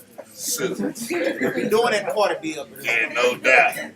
Man, eat that soup. Eat that soup. Eat it. Oh. Say, man, don't do that. Ooh, baby, this soup good. It is. Your ass is finna go, too. Man, y'all niggas better get enough money so have some servant and let your servants take your food, bro. Just in case. Let's go. Go ahead and finish that up. Verse 40. But she is happier if so, but she is happier if she so abide If she so stay with keeping God's laws. after my judgment. And I think also that I have the Spirit of God. And that's what Paul said. He knows. I think that I got the Spirit of God when I'm telling you this. But that's what he said. He said that she happy after she done did what she did. She done went and got a husband. That Negro died. Now she free. Now at this time right now, she can either say I'm gonna go get another husband or I'm gonna chill with the Most High God. But no matter what, she happier when she stay doing what God tell her to do. No matter what, she's happy. Because the one thing I can tell you, ain't no man can please you like the Most High. But at the same time, there was an order to that too for women. Oh no, I ain't gotta get married. I ain't gonna. Okay. No, that's what you was put here for. That's what you do. But you understand, she went and did that. She went and got married. Then he died. Don't be, I ain't married. I'm just free. I'm free. No, because then you missed the part. You missed the part. You missed this part. But sister, I'm telling you, make sure that this man is a just man. Don't be trying to just open your legs up, because guess what? Our sister fall victim to that thing. Guess what? And they lay down with these men, and guess what? You knew he was no good when you lay down with him. A lot of times women know this man ain't no good. You lay down with a no good man and you know he ain't no good. Guess what? Then you got a baby by a no good person. Ooh, I can't stand you. I can't stand my child because this nigga look just like his daddy. But I'm gonna tell you, go back to that Cat Williams. Maybe it's something no good about your stuff that attract no good niggas. Hey, I know a lot of times. Hey, he said some real stuff. I know we be playing and joking around a little bit, but hey, this is serious, man. Because you know a lot of times sisters get wooed. Sister, you a god, and legs come open magically. Yeah. Hey, don't fall for that woo-woo. Like, dang, he cute. Don't fall for the woo. So it's best you keep that wounded thing a secret for as long as you possibly can. I mean, don't even let that nigga know yet. Nah, this ain't it ain't no good. But make it look good until God dang it, he put a ring on and y'all married, God dang it. And then he be like, God dang it. But let that be that. See, but the thing is, put a commandment on it, not a ring. No doubt. Yeah, that's what you do. That's exactly what it is. I'm gonna tell y'all sisters something. And brothers. Tell y'all brothers and sisters something. Hold y'all peace, man. Hold your peace. Y'all going a little too hard over there, Bruce. Hold your peace.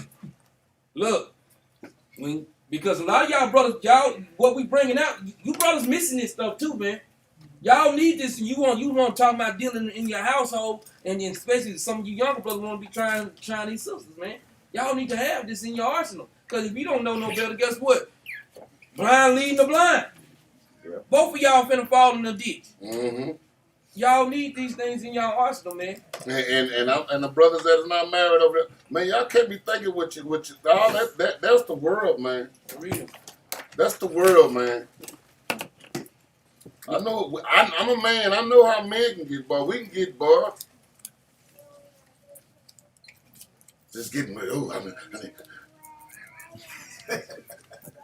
See, because just like we saying, you just think about it. After the brother done tried the sister done tried the brother, guess what? They in both agreement they need to be married. Guess what? I'm gonna tell you something. When you really in love with a person, guess what? Whether that mother feel good or not, I guarantee you it feel a whole lot better when you in love with somebody than versus when you're not in love with somebody. It feel a whole lot better when you in love with that person versus when you're not. Because guess what? I don't give a dang. Guess what? If you're not in love with her, yeah, I hit that, you know what I'm saying, how I feel. But when you in love with her, you do hit her, guess what happened? You don't want nobody else to get it either. Because you in love with that thing. That's because you're in love with her. These are different. This is something we need to get in our mind. Go ahead, up. That's bad. That's easy shit. I remember that at that time when you just To hold a hand would feel great. Ooh, It just felt good with the holding hand, ain't it? boy, God. God, She thank make you. me feel, huh? You be like, boy. She be like, I gotta go. No, don't go. Let's go back. Romans 7:3. Book of Romans chapter 7 verse 3. So then if, while her husband liveth, she be married to another man, she shall be called an adulteress. See, if while her husband liveth, now if she running and going around going to another man now, she's a what? She's an adulterer. But this, I'm gonna show you this guy. I'm gonna show you how this gonna make sense in a little bit. How this gonna pan out in a minute. Hold on, go ahead. But if her husband be dead, she is free from that law. And it's a reason he put this in here. He's got this an example. He's showing you something. Go ahead. So that she is no adulteress, though she be married to another man. So she what? Though she be married to another man. Uh-huh. She said, so that she is no adulteress, though she be married to another man. It's talking about her being, the husband being gone. See, he's dead, now she's free. It's going into that right there. Let's go to Romans 8:1. Just the next page. The next page over. Some of you on the same page. The book of Romans chapter 8 verse 1. There is therefore now no condemnation to them which are in Christ Yahushua, Mm-hmm. whom walk not after the flesh, but after the spirit. But now say that again. Who walk not after the flesh, but after the spirit. See, you can't be condemned when you follow God's law. There's no condemnation. Can't nobody come and tell you condemn. That's what they can run their mouth all goddamn day long. Tell you ain't crap, your mama ain't crap, and your dog ain't no good. Don't matter. You can't be condemned as long as you following God's law. Can't no man make you feel no kind of way if you following God's law. No matter what they talking about, running their mouth, trying their best to make you feel bad, it ain't that. If you following God's law, you can be like, you go ahead and run your mouth all day long. You ain't doing them hurting you.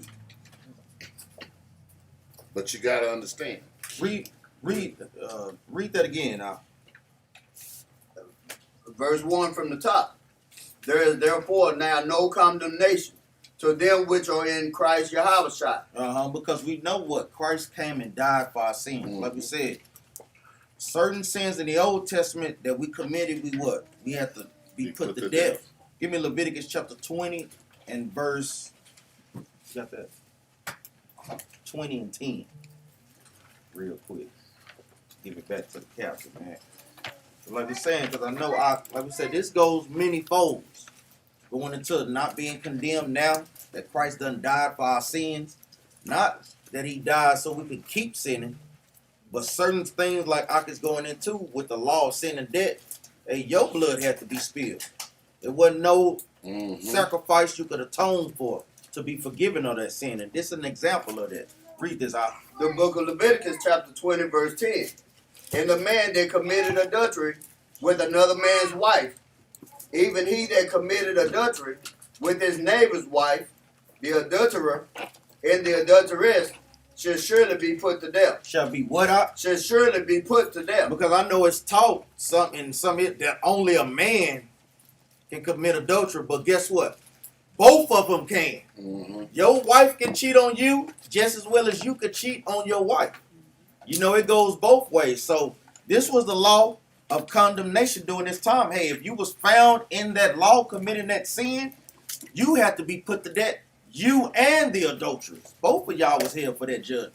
But now that we're in Christ, guess what? We can ask for forgiveness and still live, like Captain McAbee said, only in the law.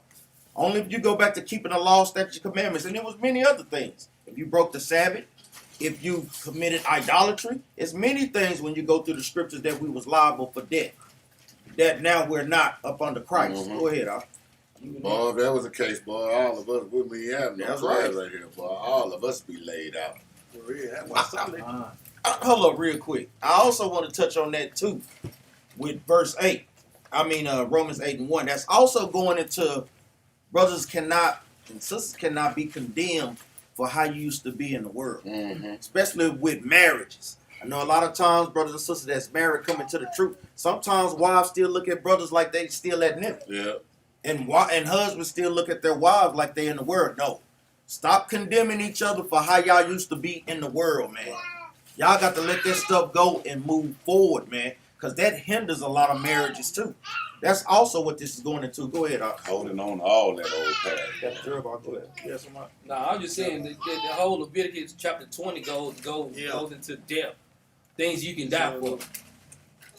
The whole Leviticus, this is why I got on Leviticus chapter 20. Things we was dying for according to the law. That would definitely condemn you. You broke that law, you was gonna be condemned. That's what the homicide came for. Cause like I said, if he hadn't did it, boy, and we had to go back to the law, would none of us be in here? Well, probably that little baby back there, the one right there doing all that teaching back there. Now that one, he probably be the only one up in here. He could be up here, boy. He'd be at the table right now. Wouldn't have no audience, cause all of us be dead. And what's so bad about it, we probably deserve the death too. 2 times. Well, that's what 3 times. yeah, exactly.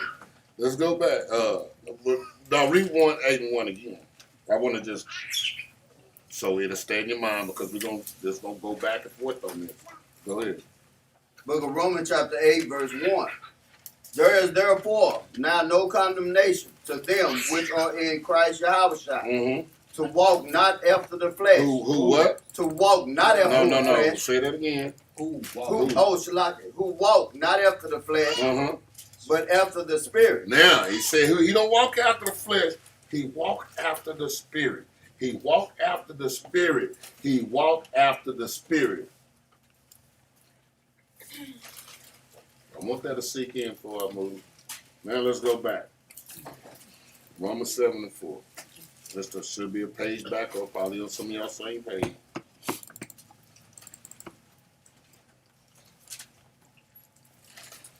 The book of Romans chapter 7 verse 4. Wherefore, my brethren, ye also are become dead to the law by the body. Hold on, you what? Ye also become dead to the law by the body of Christ. Now, read that. Wherefore, my brethren, you also are become dead to the law by the body of Christ. Let me ask y'all something. Who is Israel to Yahushua? The bride. The bride. So if you was born in sin and shaped in iniquity, and now you dead in sin, that means what? Because he gave you an example when we was doing 7 about the woman. Now I'm going to do what? I'm free to do what? Keep the law. To keep the law and to marry another. Because you was born in sin before the truth got in you. You was born in sin before the breath of life was breathed in you. Your flesh was sin. So now you dead. So you're free to go marry. But you're free to go marry who? Christ. That's why I was talking about the woman. It was giving you an example of what was going on. Now he's telling you right here. Read that again. Verse 4 from the top. Wherefore, my brothers, ye also are become dead to the law by the body of Christ, that ye shall be married to another, even to him whom is raised from the dead, that we shall bring forth fruit unto God. Now read verse 2. Verse 2. For the woman which had an husband is bound by the law to her husband, so long as he liveth. But if the husband be dead, he is loose, Shalaka, she is loose from the law of her husband. She is loose from the law of her husband. You are loose from sin. Now that Christ, you're dead now. So that's what Paul said, I die daily. You loose from sin. Negro, you loose too. So T.D. Jakes could see, that's what he should have said. Negro, you lose. Women, you lose. Now, but not from that husband. This is what this is talking about. You're dead. You're dead to sin. Go marry another. Now you can go marry one that's better. And who is better? Christ. Christ. See, they don't want to get that. And it's what's funny. I ain't go nowhere. I done went from this page to that page, from that page to that page. And it's crazy. It's right in their face, man. But it's not made for them to learn. It's not made for them to know. That's why he told us about he spoke parable. See, a lot of times we want to argue with people and God says, man, I ain't letting them know. Look, it ain't for them. So I'm speaking to y'all like this. They think we speaking a foreign language. Now go back. I mean, where were we at? 4. Go ahead. Verse 5. No, start over. I want to Four hear 4 again, yeah. Verse 4 from the top. Wherefore, my brethren, ye also are become dead to the law by the body of Christ, that ye should be married to another, even to him whom is raised from the dead, that we should bring forth fruit unto God. What? We should bring forth what? Fruit unto God. We should bring forth fruit unto God. Go ahead. For when we were in the flesh, the motions of sins, which were by the law, did work in our members. In our what? In our members. In our what? In our members. To bring forth fruit unto death. To bring forth fruit unto death. He said, now look, he said, for when we were in the flesh, motions of sin, which were by the law, did work in our members. Now, it says by the law. And then see, there you get to thinking, well, hold on. The law was bringing me flesh. That's because it's talking about 2 different laws. See, when you was in the flesh, you was under one law. The law of sin. The sin is flesh. This flesh is sin. You under that law. If you're not keeping the laws of God, you keeping the laws of sin. That's what your body doing. That's when we're going to get into that too, because that's what the war is about. What law are you going by? Are you going by the United States government law, or are you going by the laws of God? Are you going by the laws of your body? Because we know how nasty our body can be, boy. We get horny in every time. Boy, a goddamn commercial come on, be like, did you see that girl in the pants? Now you want to go to the club tonight because you ain't thought about it. You ain't thought about going, but now you want to go. I'm going tonight, boy. So I might see somebody that had, boy. Because it's our flesh. It ain't no good. We know how wicked this stuff is, man. And if brothers and sisters tune into the class, if you there on Wednesday, what is the fruit? We went over this Wednesday, man. And I ain't talking about 5:22. Who? The fruit is Ephesians 5:22. No, we talking about the fruit in this manner right here. Not Ephesians. I'm talking about what we had class on Wednesday. I didn't pull no Ephesians. Yeah, that's good.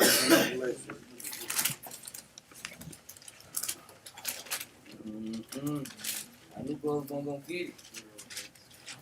We go to Luke chapter 8, verse 15.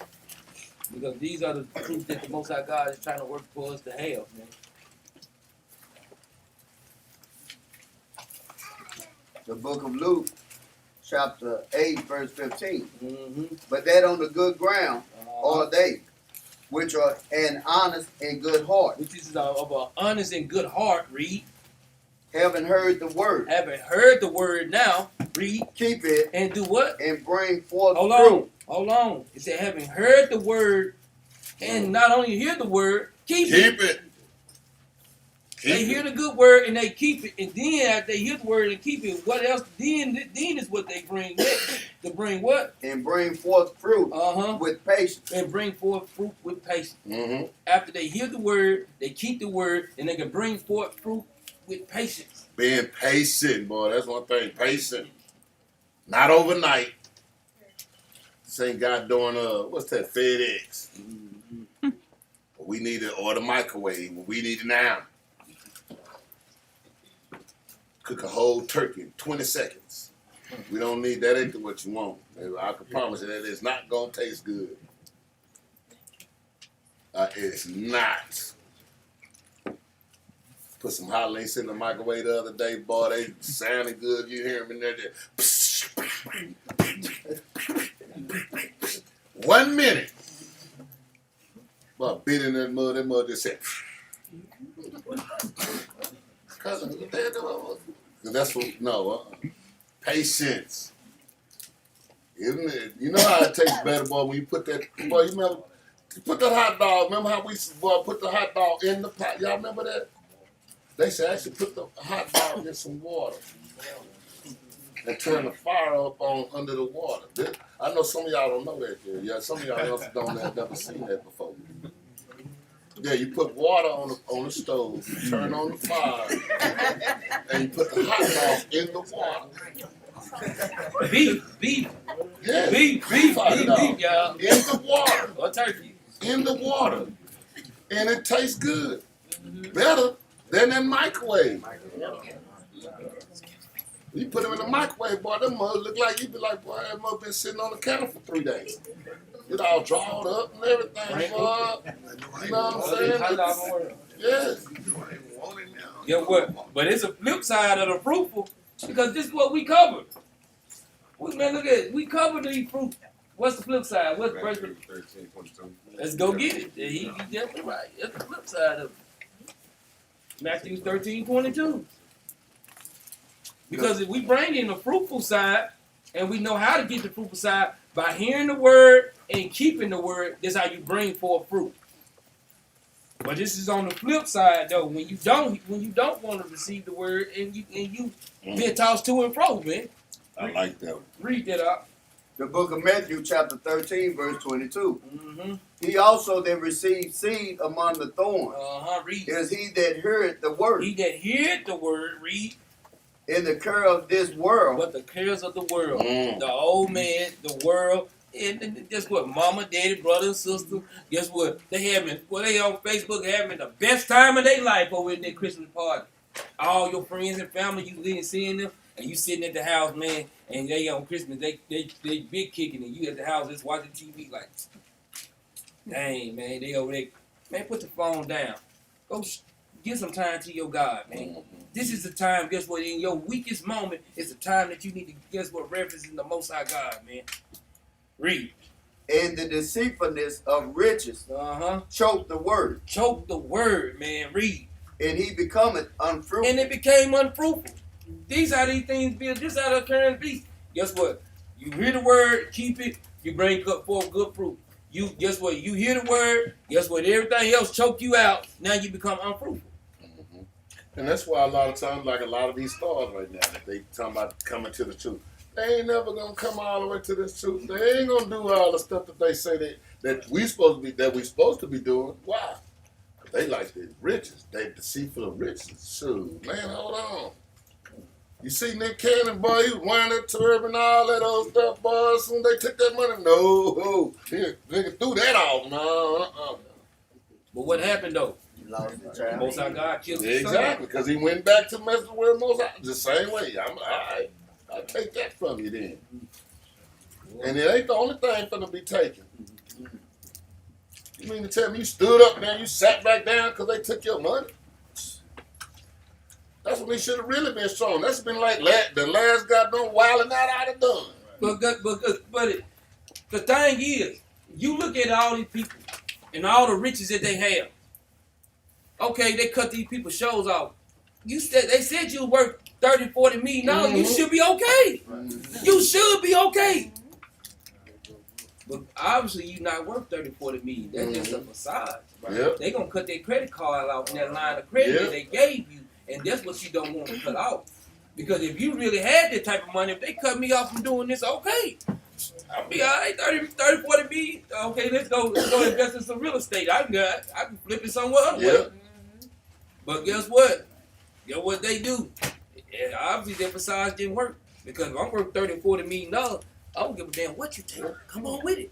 That's Come why. on. Yeah, that's why when like a lot of us in this truth, I can promise you, they gonna make it. You nigga, though, they ain't finna let you get $100,000, let alone $1 million.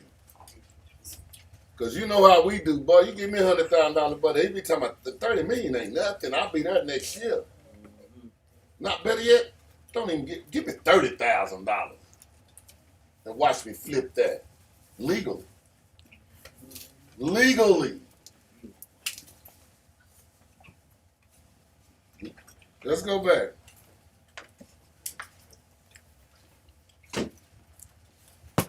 Where we at? 7 and 4? 5. Oh, hold on. Go to Romans 6 and 13. Did we go there? That's a page back. Well, except for if you got Ben and I, little tiny Bible. I mean, tiny word Bible. All of it on. Whole Roman on one page. Yeah, on one page. Only Ty's eyes can do that, boy. I might have to say it. Man, that Bible for years. Mm-hmm. Go ahead. The book of Romans chapter 6 verse 13. Neither yield ye your members as instruments. Your what? Your members as Jump up to instruments. verse 12. Verse 12.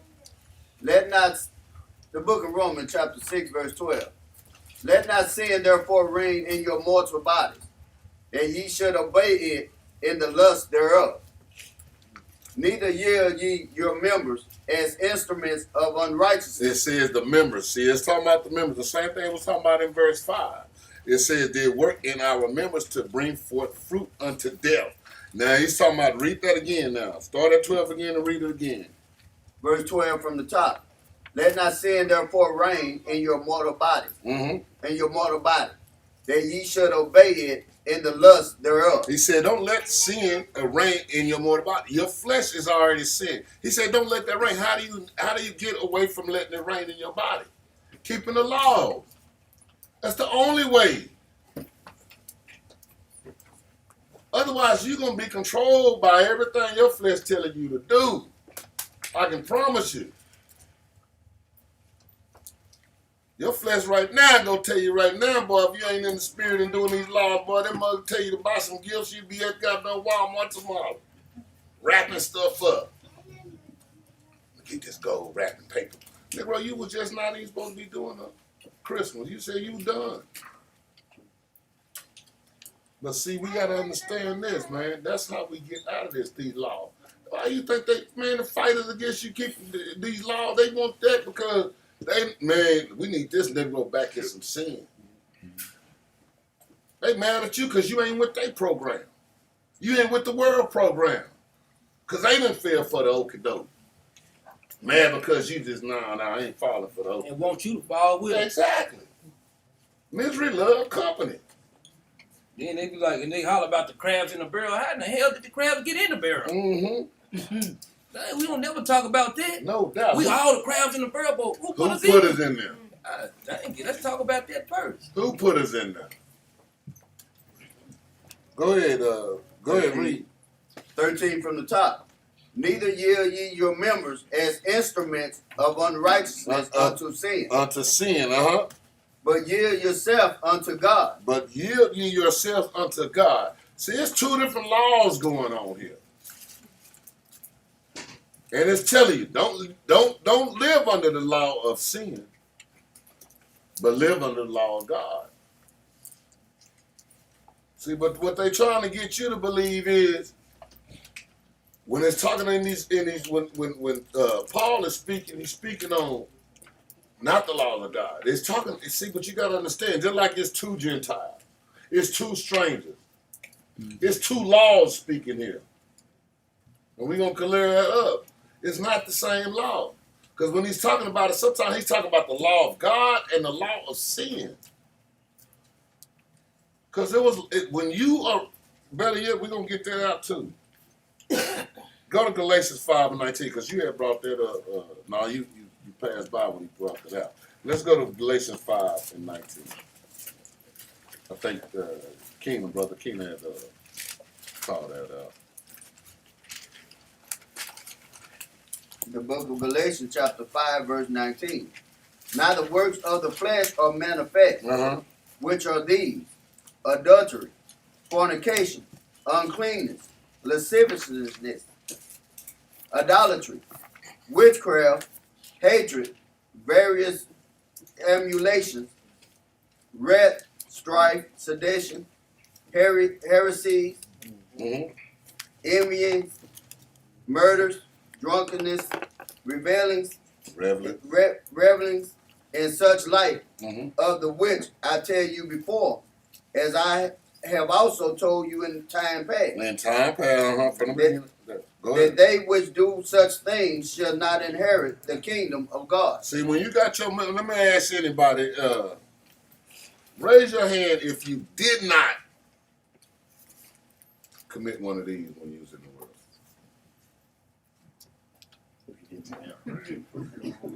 Oh, okay, check this out. Raise your hand. You didn't commit one of these in the truth. For real. Man, come on, man. You talk about in the world. Let's talk about. I understand that, but I just want to make a point. Now it's telling you what we're not supposed to have to be doing with our members, and we have to, like you said, even in the truth, you got to repent, come up out of those things that you got going on. But it's a law that you living under when you doing these things. It's only two laws you're going to need to go by. The laws of this world are the laws of sin. That's why we ain't supposed to be, aborting children, but what? The law say what? There you can. The law tell us not to work on the Sabbath. What the law of this world tell you what? Yeah, you can.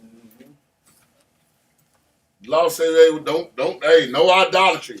The law of this land say what? Yeah, you can.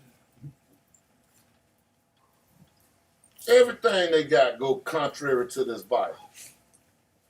Everything. You can do what you want to do. That's what they tell you. Until they don't like it no more. Then they got a jail locked up. They got a jail waiting on you. Got a nice cell waiting on you. And then or give you a vaccine. All that. All that. They said it's a land of the free, but they making people take vaccines. That's crazy. Man, they got to fire a whole lot of them right now. You see all the people they had to let go because of the little thing. If they don't take it. And these is New York, the whole city now. Mm-hmm. The whole city. Except the police? The police Even that, a lot of them too. A lot of them too. They said it. The city law now is if you don't, anybody working public and private now, guess what? If you don't take the vaccine, you lose your job.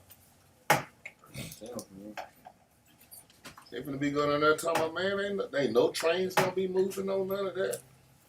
Because there's a lot of Negroes that will not take that shot. And I understand them why. My There's son, a lot of Edomites that won't. yeah. Mm-hmm. And my son, he said he down in California, he said, because I had him in a drug rehab, and they made him take the COVID shot. They made him take the vaccine. He said immediately he took that shot, he said, man, he was sick as a dog. So then he was like, man, I didn't want to do it. So they had to go from one program to another. So the other program told them they had to have the second vaccine, the second shot. So he thought he would trick them. So he had the card, so he signed it himself. And they were about to let, they were like, that's cool. Then they realized the date. It's the same time as the other one. So then they sent it back, told me he ain't going to be able to go to the second part of the program until he do this. So then he called me up. They said, man, Dad, they made me take the other shot, the other vaccine. He said, man, as soon as I took that, his head been hurting since yesterday. He did it the day before yesterday. And he said, as soon as he took that, now his head got a constant headache that he can't get rid of, even with the. And I was like, boy, I don't know how you did it. I think I'd have been out the program. You got to take the vaccine. I think I'm cured. I don't want no more drugs. I'm done. I'm good. I'm healed. I'm sober. That's what I'd have been coming up with before. But he young and I understand. I ain't got a knee down in California. So we pray for him while y'all out there. But anyway, let's get back. Let me get this, Sheriff. I want you to go ahead and read this. I had kept this. It's right there. The definition of law: the system of rules which a particular country or community recognize as a That's regulating. That's regulating. regulating the actions of its members. Of its what? Of its members. Of its what? Of its members. What have we been constantly saying? Its members, right?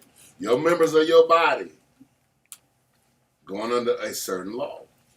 That's what law is. Go ahead. Regulating those members. Regulating the actions of its members. Your members of your body that sin. Now you got laws to keep your body can go into two different laws. Laws of sin or the laws of God. Go ahead. Which it may enforce by the imposition of penalty. Of what? Of penalty. Of what? Of penalty. Of penalty. Let me ask y'all one thing. If you regulating your body by the laws of sin, what's the penalty? Yeah. There you go. If you're regulating your body by the laws of God, what's the penalty? What's the consequence? There you go. Getting it. So like I said, man, like choose your government. What you gonna govern that body with? Choose your government. Choose your government. Yes, yeah. Okay. Choose your government. Let's go back. Let's go to Rome.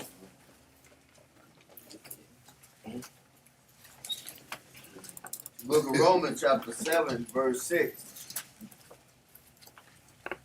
But now we are delivered from the law. What? But now we are delivered from the law. Now we done made a choice. That being dead wherein we were held. That being what? Hold on. That being what? That being dead wherein we were held. See, this is not talking about the laws of God you dead in. The laws of God is no good. It's talking about the law of sin, man. You have governed your body from the day you was born. You've been governing your body with the law of sin. And now he's saying, now, since Christ went on that cross, you died. Now you chose another. Because that was in the law, right? We read that. So we chose who? The law of God. So now, here we are now. Now look, we dead to the sin law now. Give me that Creflo Dollar thing that you told us to look up. Because he don't understand none of this. And while you finding it, let's go to Root 4:1 because we got to read it. We correlate, right, like I say, perfectly with the scriptures, man.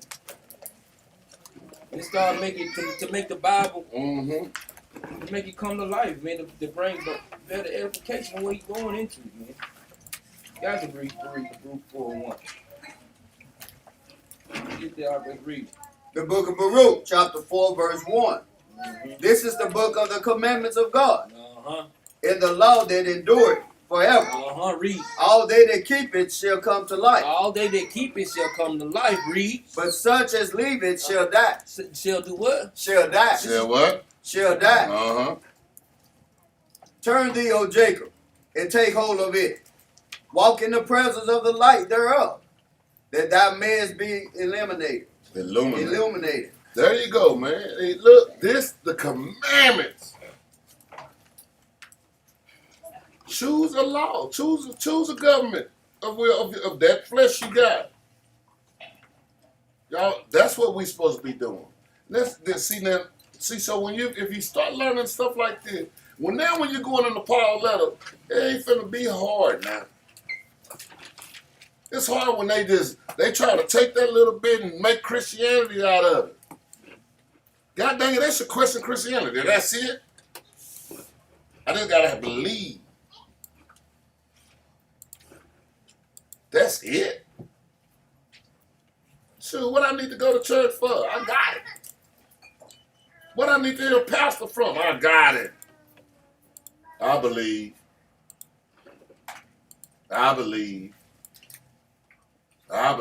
She ain't did nothing.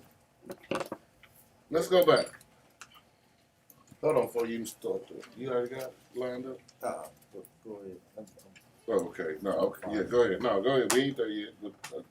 Let's go to let's go back. Romans 7:6. 7-6. Book of Romans chapter 7, verse 6. But now we are delivered from the law. Then what? We are delivered from the law, Uh-huh. that being dead wherein we were held, that we should serve in newness of spirit. In newness of who? Of spirit. In newness of who? Of spirit. Now being dead. See, we don't put that government away that we had. Now we got a new government. The newness. And it said of spirit. See, there's a difference between that spirit and the flesh. Because we're going to get into something, boy, that I know a lot of them, even Christians, don't even want to understand it. I mean, don't even try to bring it out because they can't understand it. And it's Paul's letter. But we going to go through it. But now, look, it said in newness. Now, let's go to Galatians 5. Back to Galatians. Let's go to 5 and 22. Because we already seen what the spirit has, right? I mean, what the laws of sin have, right? We read that.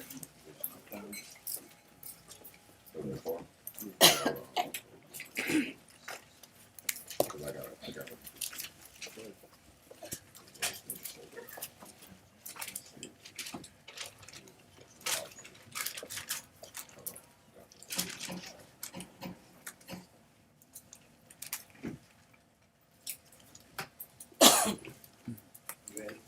Yeah.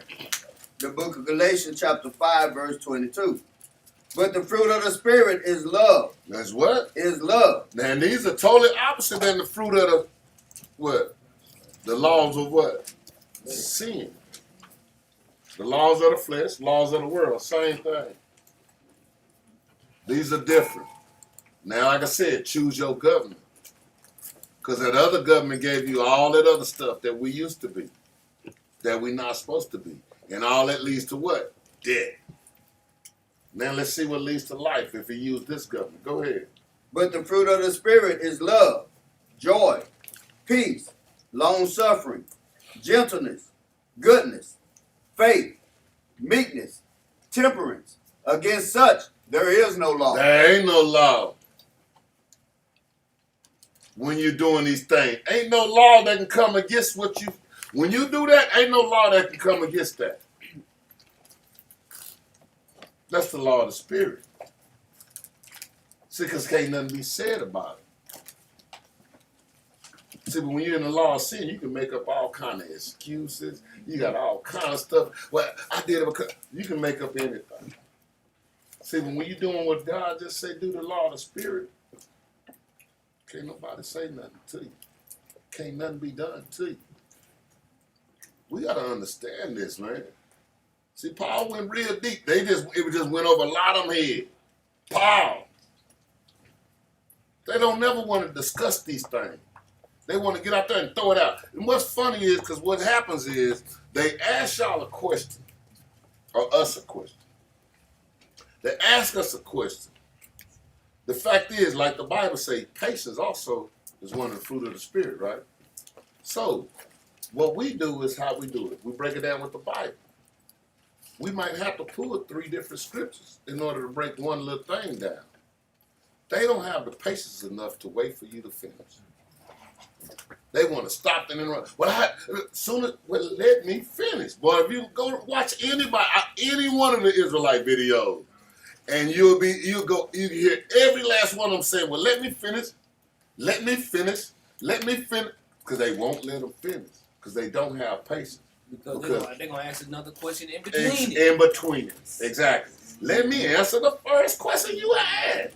They ain't, no. Because they already know. As soon as you open your mouth to start it out, they, whoa, stop that god thing. That's already cutting. And all he said was be. And they already know that. I said, I see where he going with that. I ain't even said nothing yet. But that's what they do. oh no. Man, as soon as you saying they going to ask 2, 3 more questions. Not just one more question. They hit you with 2 or 3 more. That's to keep you confused, keep you thrown out, keep you running around back and forth. No. And I'm glad, like the brothers, boy, been tonight, was tearing him up when he was like, and Jeremiah hit him all the time. Nope. We're going to stay right here until you answer these and we figure this out. We ain't going nowhere else. We're going to stay right here. And that's what the brother did for Sakari. That's why the brother was talking about, when he talking about, y'all like Sakari. Yeah, he did y'all the same way. Because he was telling you, no. Let's stay right here. Because y'all got to understand, it's a war going on. And we're going to find out about that war too. Did you finish that up? I finished 23. 23, go ahead. Okay. Verse 24. And they that are Christ have crucified the flesh with their affections. They that what? And they that are Christ, they that are working the law of the Spirit, have crucified the flesh, have killed off the law of sin with the affection and lust. Uh-huh. If we live in the Spirit, if we live in the Spirit, let us also walk in the Spirit. If we live in the Spirit, let's also walk in the Spirit. If you choose the law of God, then you need to walk like the law of God. If you chose the law of sin, go ahead, take your butt on. Take your clothes off, run down 30. Knock yourself out. Do whatever it is you want to do. But when that truck hits you, we ain't mad because that's what happens. You're going to be dead. Because that's what you chose. You chose that government. You chose that government to govern your body, and that is the consequences of that government running your life. If you chose God to govern your body, you will live. Because that's a consequence of choosing the law of spirit. Are y'all getting this, man? All right, now let's go. Let's go back. Where was I at? Romans 7:6. Yeah, let's go back to 7:7. Damn, hold on. Read this one. I need whoever got the video. Get that ready. Because I want to read 7:7. The book of Romans chapter 7, verse 7. What shall we say then? Is the law sin? Ho. What shall we say then? Is the law sin? Because see, the thing about that is when Paul is speaking this, you got to understand, they kind of like, what's going on? Because he's talking about 2 different laws. So he's got to clear it up. So what shall we say then? Is the law sin? So he got to explain. Go ahead. God forbid. What? God forbid. Hell no. No. Not the law of God is not sin. Not the law, statutes, commandment that he told us to keep. That's not sin. Go ahead. Nay, I had not known sin, but by the law. He said, but now I didn't even know I was in sin. But by the law. See, because my body was governed by what? The law of sin. See, I didn't even know it until the law of the Spirit came. The law of God came. Now I know, oh, shoot. Hold on. I was kicking it. I had fun. I was just, I was living it up. Until I found out what the law of God was. Like a lot of us did, man. Did we not all do that, man, thinking we were doing good, all right, until somebody came and brought this truth to you like, damn, I'm wicked than the mug, boy. Shit, we thought that we were the coolest Negro in the world till you looked at the Bible and said, dang, nigga, I'm just that, a nigga. Because that's what we was, man. Go ahead. For I had not known lust, except the law had said, thou shalt not covet. Boy, we thought we was playboy. Come on, Mac Daddy. Hey. See, you can't tell me nothing. I thought I was the baddest Negro in town. Tell you what.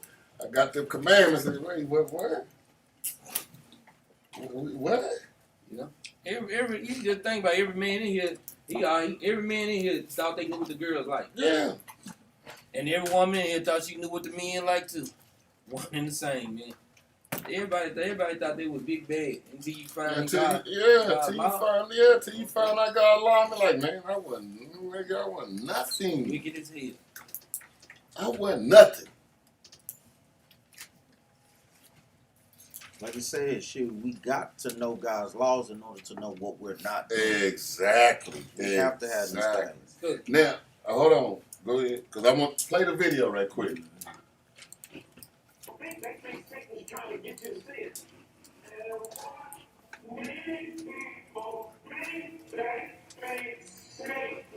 Trying to get you to see it.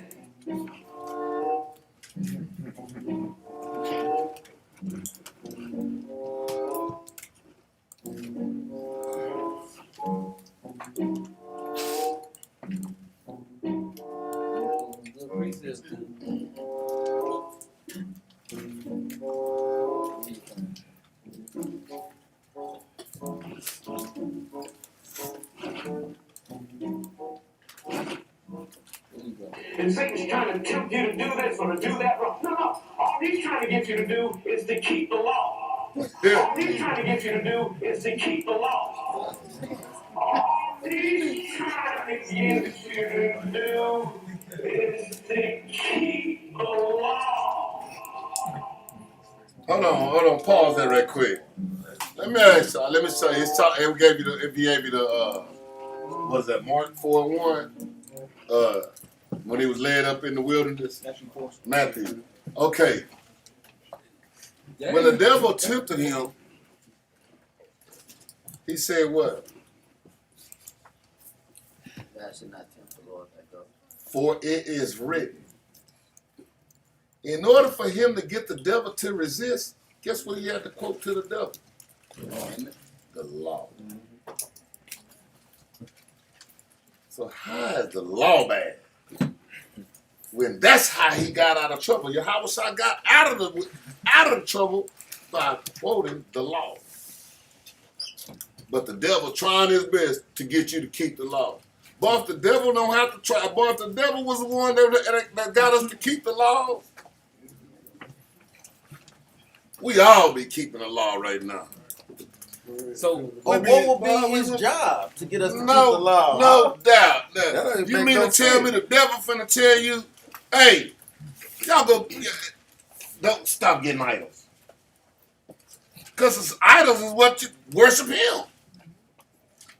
That makes no sense. These the people that teach our people, man. see, because when you read in 2 Corinthians 11 and 14, it said, and no marvel, for Satan himself is transformed into an angel of light. Why would he have to transform into an angel of light if you have to keep no commandments? Oh, yeah. He could just stay on the dark side and just give you the commandments. Mm-hmm. He have to transform to try to show himself good, to give you something, to trick you into doing something. Because not only that, when he tempted Yahushua in the wilderness, what did he tempt him with? The world. The law. He read from the law too. Hey, go ahead and jump off this thing. You know the angels gonna take charge of come and save. And Yahushua knew that's in the scriptures. Yes, I can do it, but he said also, for it is written, thou shalt not tempt the Lord thy God. Yeah, because like you say, He had to come in the angel of light. Just like he was talking, like you was talking about. because when you, like you say, when you read, jump down to verse 6 in Matthew chapter 4 and 6, read that out right quick, because this is exactly what he's saying. He telling Satan had to quote a scripture. Yes. Because he knew the only way he can battle Christ going in the spirit. And he going into them scriptures. Like, that's why they don't want to battle up. Even though they battle up, you better come in them scriptures. And then when we keep bringing them out, they be like, just tell me what you got to say on your mind. I don't want to talk about me. Because if I use my mind, nigga, I'm talking about knocking you out. You know, if you want me to go there, if you want to go there, we can do that too. Tell me what you think. You ain't get what you like you say. You a good boy. You can bring the lick. Yeah, no doubt. Yeah. What do you think? I think I'm gonna beat your butt. That's what I think I'm gonna do. Read that right quick. The book of Matthew, chapter 4, verse 6. It said unto him, This is Satan. He said unto Christ, read. if thou be the Son of God, He telling if you the son of God, right? Read. cast thyself down, for it is written. So why did Satan say for it is written? Because he quoting the law just like Christ been agreeing to quote the law right back to him. Read. He shall give his angels charge concerning thee, Uh-huh. and in their hands they shall bear thee up, Uh-huh. lest at any time thou dash thy foot against the stone. Uh-huh. But guess what? This what Christ did. Turn right back around and cut him right back like we do in the street. Cut him with the precept, give him a better understanding. That's Read right. that. Yahweh shall say unto him, Uh-huh. it is written again, thou shalt not tempt the Lord thy God. He said it was written again, thou shalt not tempt the Lord thy God. He cut him. Guess what? So guess what? You know it's a satanic spirit. Guess what? After he cut him with that, guess what he did? He went to something else. That's what Satan do. You cut them right there, they go to another point. You cut them right there, they go to another point. And show you the satanic spirit and how it worked, the correlation of us teaching out on the streets too. Yeah, exactly. One and the same. It's the same. Ain't nothing changed, man. It's the same thing. Same thing that was going back then. Ain't nothing changed, man. It's like the brother said, it's all the same. It was going on right when y'all was shouting and were doing. This ain't nothing. Yeah, y'all ain't doing nothing special because we going out to camp. They were doing the same thing. It ain't nothing different that they were coming at them just like they come at us. I praise it when the most, yes. You niggas ain't. Shoot, that let me know we doing something. That's the same thing they were telling them. Let's go back. I'm gonna go 9 minutes, 8 minutes now. Try to get through this real quick, because I ain't doing no part 2. All right. Now where we at? We at 8. At 8. Let's go. Book of Romans, chapter 7, verse 8. But sin, taking occasion by the commandment. Taking what? Taking occasion by the commandment. Wrought in me a manner of concupiscence. For without the law, sin was dead. Without the law, sin was dead. It said, but sin, taking occasion by the commandment. Sin got a commandment too. When you living under the law of sin, believe me, it's commandments for you too. Go get that girl right now, man. Boy, we be listening to, boy. When we was in the flesh, boy, we had no problem listening to that song, boy. Ooh. Ooh. Ooh. Boy, we been running over there. Yeah. Every girl walk in there, you clear, she got everything she get. Dang, this girl got everything I'm looking for. She do. Yeah. I mean, boy, you getting out your car 20 foot back. She at that door, boy. You know, sprinted up to that door. Hold on, let me open that for you. Let me get that for you right quick.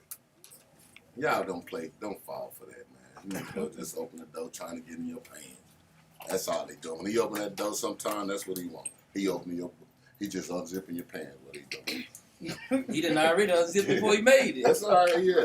There was a lot of women that didn't understand. Half y'all done had sex with Negroes you don't even know you had sex with. Negroes, well, you done been naked before these men eyes before you didn't even never know. Yes, I'm gonna tell you, Negroes is nasty.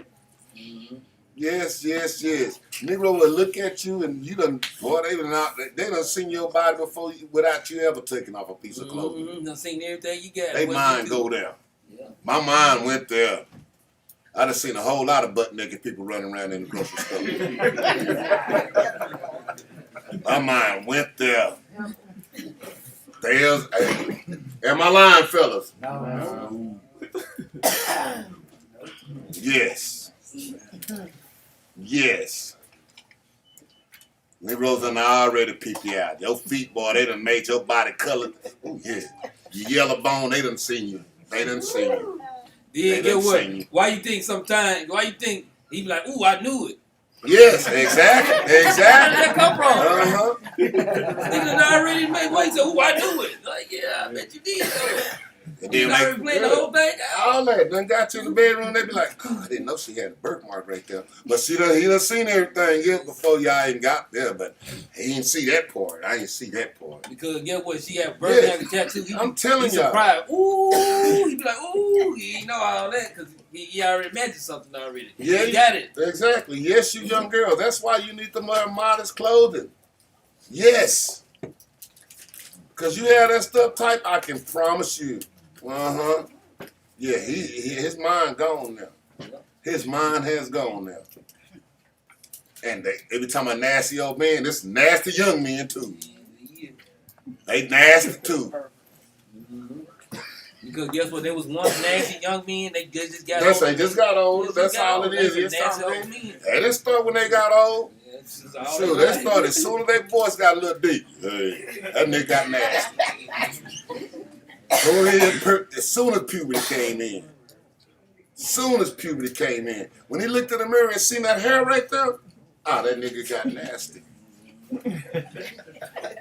I'm telling y'all. Mine went to changing about everything. I'm telling you. Puberty is hell when these men get puberty. Man, so your little son, yes. That's why that nigga in the bathroom for an hour and 20 minutes. Yes. Do it one more time. Do that Cardi B. Who? Cardi B. Cardi B. I'm holding Cardi B. She got that from me. Let's go to 2 Ezra, chapter 4, verse 23. Let's run. But just like you say, look, you see you be in the bathroom for an hour and a half, then you see the time go from an hour and a half to about 30 minutes to 20 minutes. He done perfected it. Yeah, he got good. He got good. He got good. Yeah, he got good. We on y'all youngsters today. He done got good. Huh? Little practice. Practice make perfect. I guess it is. And then your parents be trying to act like you ain't seen it. I done walked in there, mother, then they ran through the wall. Whoa. We gotta act like, yeah, just take out the trash. That's all I was just telling you. You try to act like you ain't seen it. Man, you know what it is. Negro nasty minded, bro. We been there. Room blue. This room side of blue. This side of the room white. Wait, that's video paint like a mug. Let's go. The book of 2 Ezra, chapter 4, verse 23.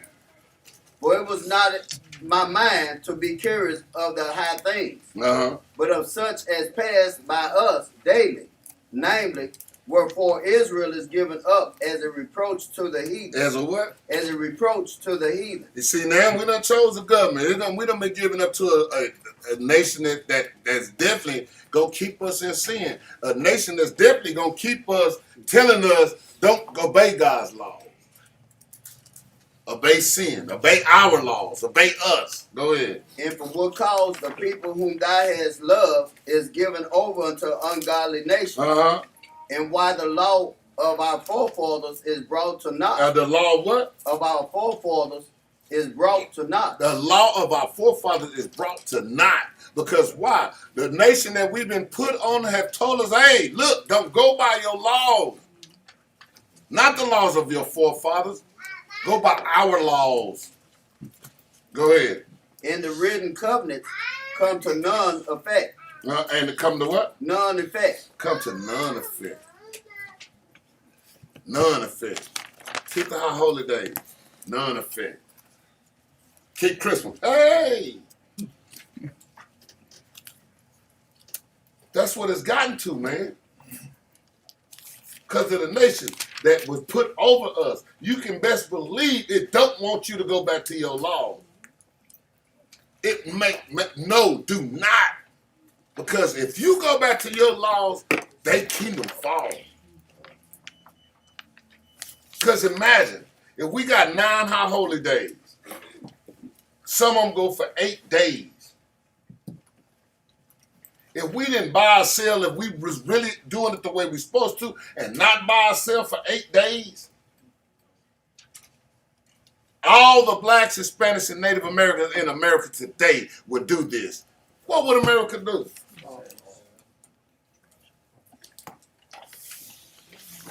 On every Sabbath, nobody, black, Hispanic, or Native American, buy or sell. I'm gonna tell you what happened. They'll give everybody in here $4,000 in food stamps. Yeah. They give everybody in here $50,000 in stimulus checks. Yes. Because guess what? Negroes see that money in their pocket. Well, you be counting down the days, boy. Alright.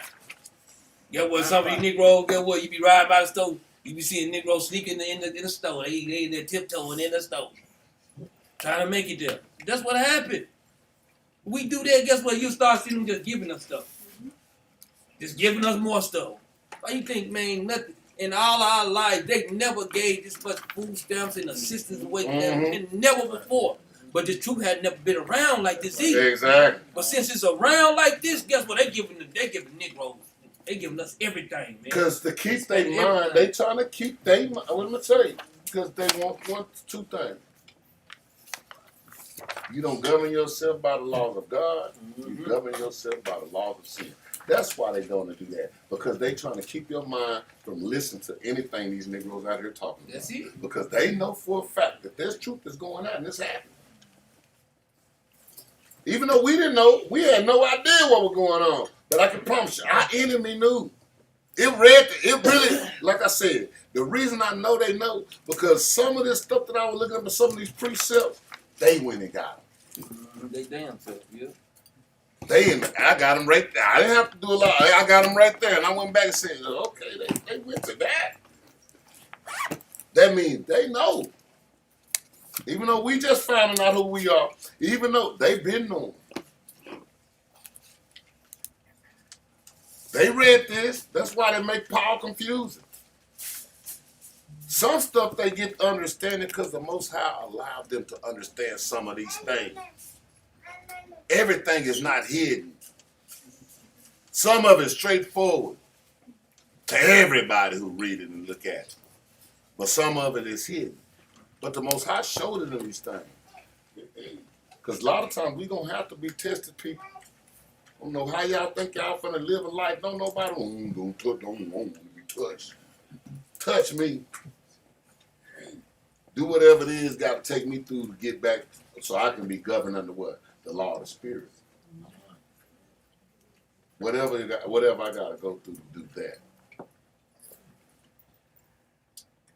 Where we at? Let's go to Romans chapter 7. 9. Just start at 9. The book of Romans chapter 7 verse 9. For I was alive without the law once. Oh, see, remember we had learned in liberty. I was free. See, when I ain't had the law of God, guess what? A lot of people think what? They free like a sun gun. Ain't that the main thing in America today? You gotta be free.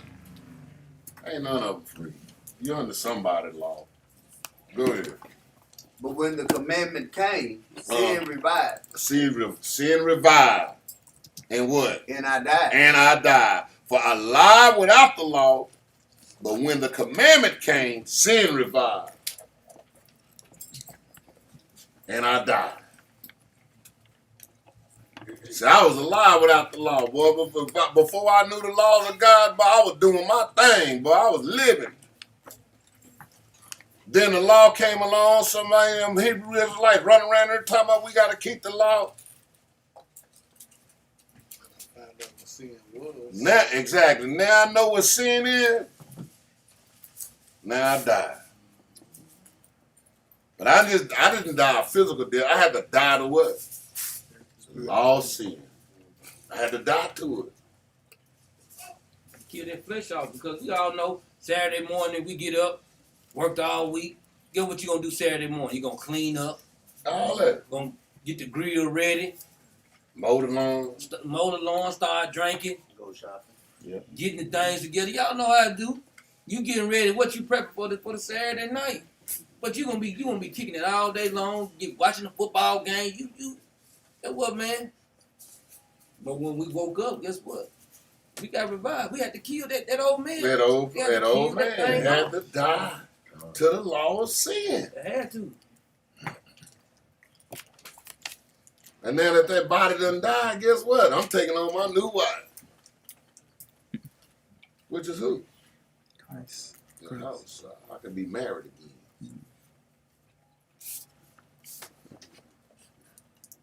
I know it's funny. We ain't got, it's funny how we ain't go through a whole lot of scriptures to understand that. But you see how in depth that is, and we only went through verse 9. I got more.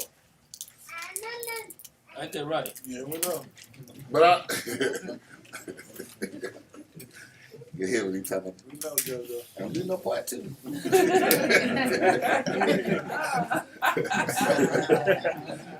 But like you said, sin revived mean what? That sin was made known to us. It wasn't really Because, known. like I used to always say, I thought cutting sister so-and-so grass on Saturday You was were a doing good good. deed. Yeah.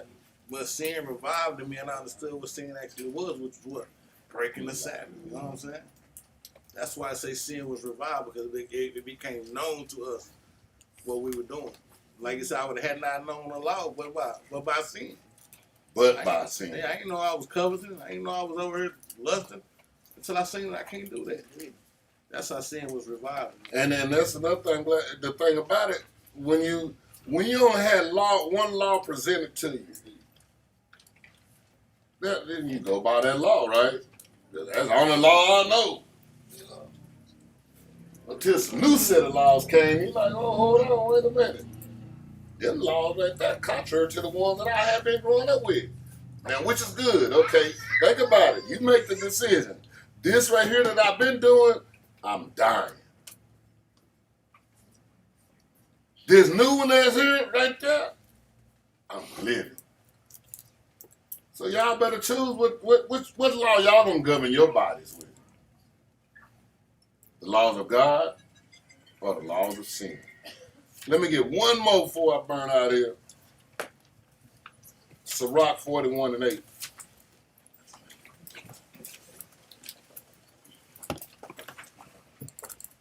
There's a lot more to that too. So I want y'all to go back and read and study, not read, study Romans 7 and 8. Because you can go back and forth in them to get those answers in that. And that study. Do not just read. From here on out, every time we ask y'all to read something, we mean studying. I don't mean just go and read, because reading, you just read and be read it. Studying meaning you're going to put it in your long-term memory. Let's go Sirach 41:8. The book of Sirach, chapter 41, verse 8. Woe be unto you, ungodly men, which have forsaken the law of the Most High God. For if ye increase, it shall be to your destruction. That's what I'm talking about. Creflo Dollar. Woe be unto these people, man. Woe. He said, yeah. You increase your, man. Got the biggest churches in America around here. But it's going to be for their destruction. Hell, they lying to get killed by their own members up in there. I'm going to be like, hey, praise God. All praise God loud. You got a law for me, brother? Go ahead. Book of Exodus chapter 20 and verse 14. I'm going to go into, like you say, a lot of these scriptures, a lot of laws go double fold.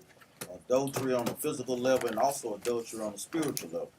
Brothers and sisters could be cheating on the Most High God on the spiritual. On the spiritual level. When you get to read that out. The book of Exodus, chapter 20, verse 14. Thou shalt not commit adultery. Read that again out. Thou shalt not commit adultery. Like brothers was going over. This is the main thing. While the black nation is in disarray, Hispanic nation, that's why we at the top of divorces. Hey, read that again, huh? Verse 14 from the top. Thou shalt not commit adultery. Like we say, that's on the physical level, but we also don't want to commit adultery what on the spiritual level. Going into these other doctrines, going into these other philosophies. Stick with what the Most High God has bringing you up in this truth with, man.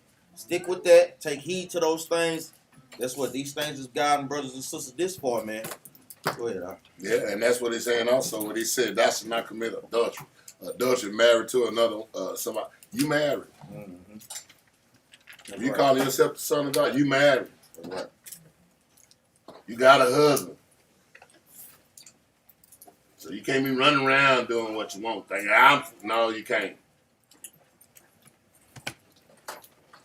So don't be mad. You running around here thinking you can do what you want to do. Your husband come and bust you across your head. And on that note, we're going to say, shalom.